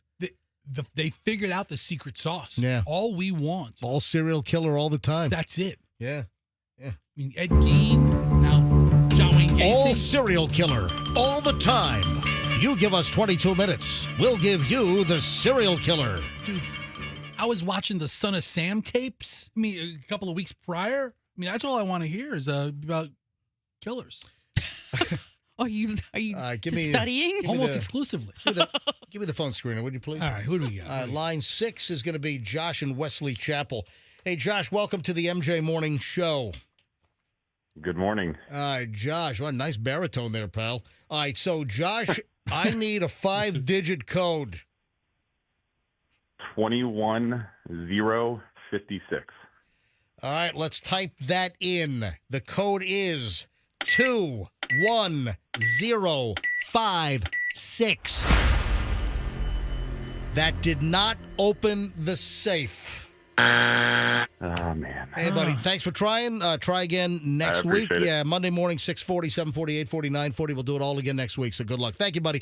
Have a nice one. Gibson Island, Maryland. Oh, stop it with the freaking zip codes already. It's the most entertaining part of this contest. Speaking of killers, but not like a serial killer. Well, at least we don't know.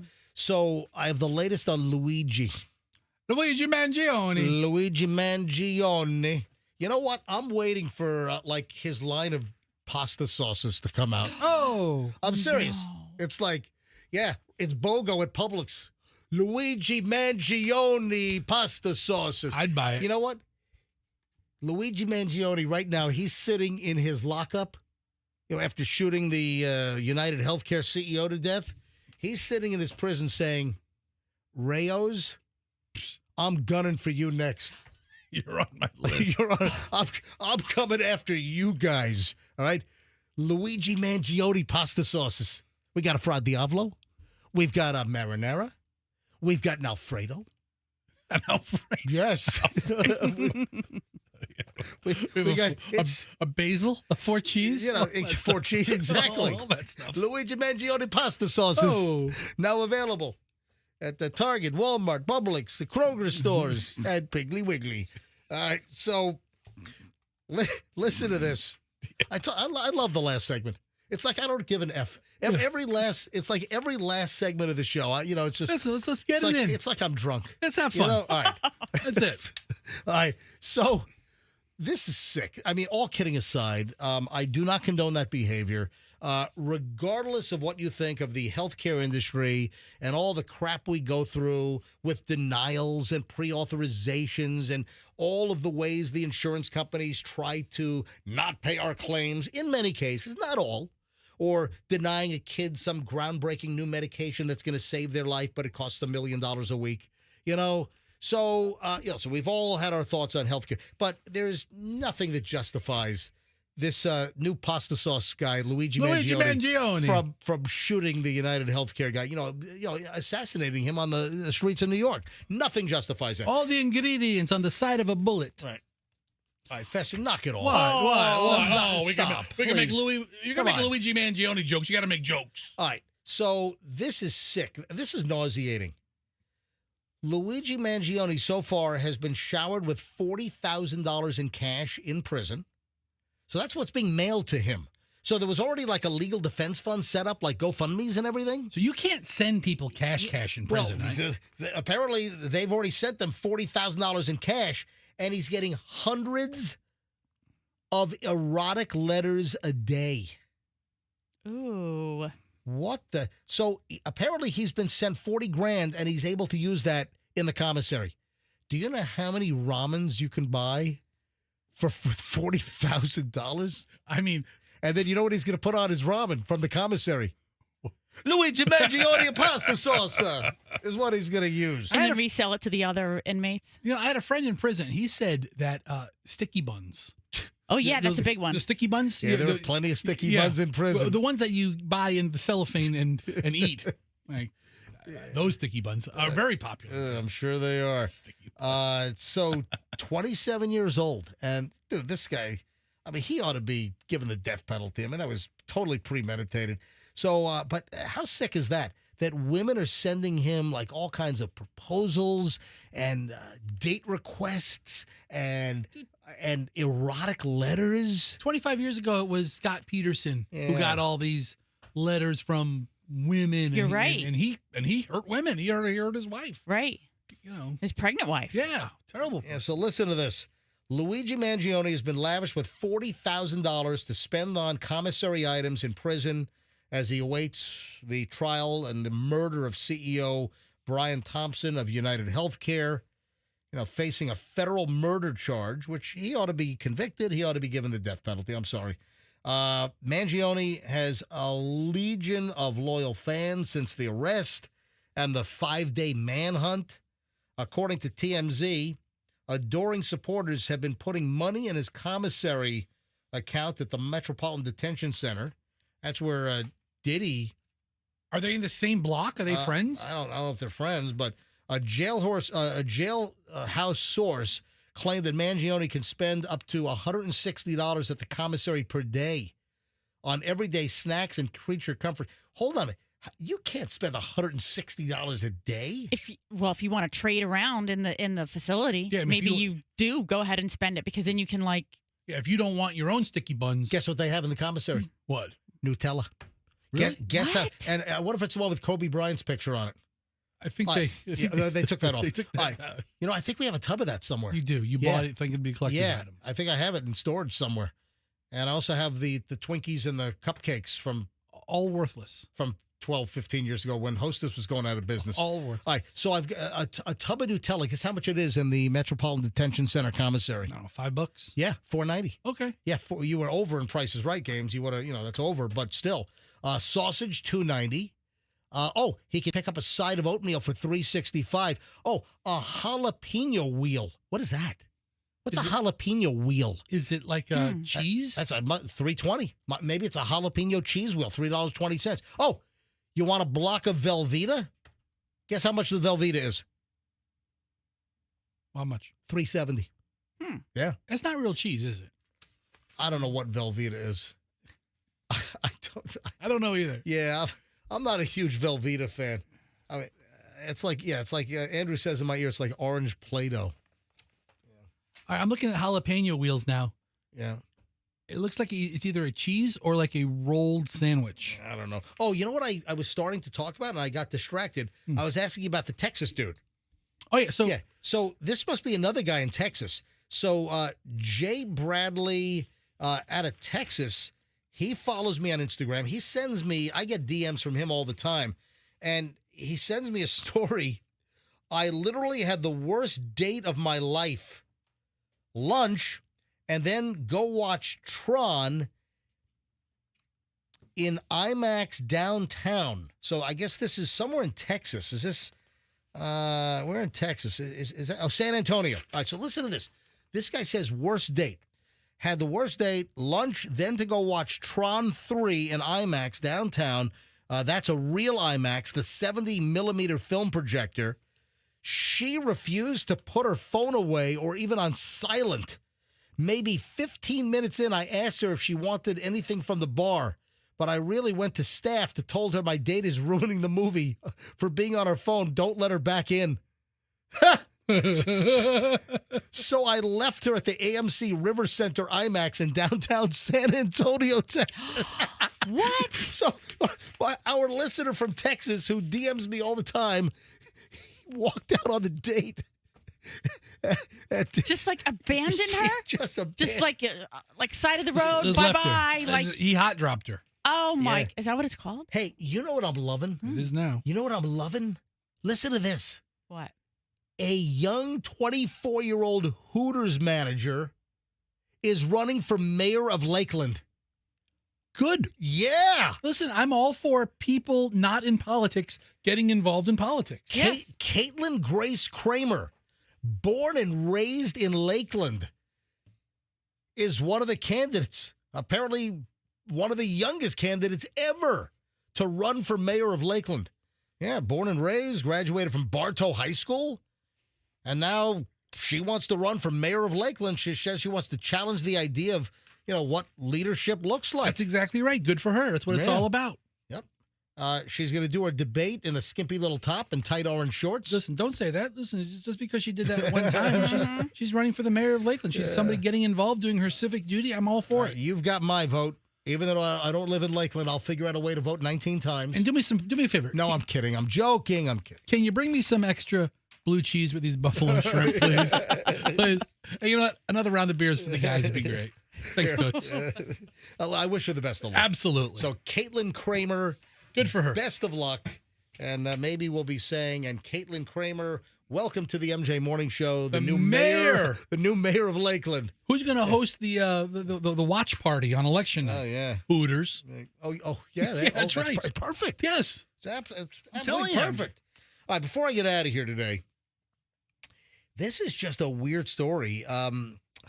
And this got so much attention. Trooper the dog was like a pit bull mix, which was tied to a fence before Hurricane Milton. Yeah. Yeah, right along I-75. Criminal charges against the suspect who abandoned Trooper the dog during Milton, during the evacuations, has had the charges dropped by the Hillsborough County State Attorney's Office. Yeah, charges dropped. As Milton was about to hit the area, this is, last October, the evacuation orders were out. Drivers were, evacuating or, we were getting, close to the hurricane. Why would they drop charges? A Florida Highway Patrol trooper who was clearing I-75 near Bruce B. Downs saw an animal chained to a fence. Yeah. And I guess the water was already rising from some of the rains. Trooper saved the dog, got the dog to safety. Why would someone do this? The dog's owner was identified, and the owner was identified as Aldama Garcia, and he was hit on aggravated cruelty to animal charges. The dog was named Trooper. The dog was adopted by a family up in Leon County, so up near, FSU, right? So why were the charges dropped? A press release went out yesterday from the Hillsborough County State Attorney's Office that in the deposition process, they learned that there was not enough evidence. The dog is chained to the fence. They didn't think they could bring the case and prosecute successfully. They abandoned the case. I think if the dog had been left in the house, it might have been a little easier. And so, but he went back to claim the dog. Yeah. Well, and and then of course, I bet you can have that stuttering attorney from My Cousin Vinny prosecute this case. This is a mistake. Yeah. Listen, I don't know. Listen, I've got a lot of faith in the Hillsborough County State Attorney's Office. Listen, if they could successfully prosecute the case, trust me, they would. Whatever. This sucks. Well, listen, they're not going to take a case if they know they're going to lose it. And something happened here. And, of course, this did bring about Senate Bill 150, which is Trooper's Law. They made a law to prevent what this guy did again. Yes. Well, but whatever transpired, there was not enough evidence for them to get a successful prosecution. You need to call in me to help you pick a jury then, because you can find 12 people to put this guy together. Listen, you'd think, but listen, trust me, if the Hillsborough County State Attorney's Office thought that they could get a successful prosecution, they would have done it. They didn't. They didn't feel like they had a case. Listen, they exist to prosecute cases. 9:54 at the MJ Morning Show. We got to roll. If I have to drive my wife home safely, I'm out to East County to the Hillsborough County Sheriff's Office Honorary Deputy Training Day. I'm going to arrive a little late, and we'll see you back here Monday. Folks, have a great, go get some MJ Triple Killer Vanilla Ice Cream at Small Batch Creamery this weekend on 4th Street. And, of course, we'll see you there next Wednesday, 5:30 to 7:30. We'll all be there for the grand opening of our ice cream and the ribbon cutting, the launch party officially, but it is available now. Folks, have a great weekend, and let's be careful out there.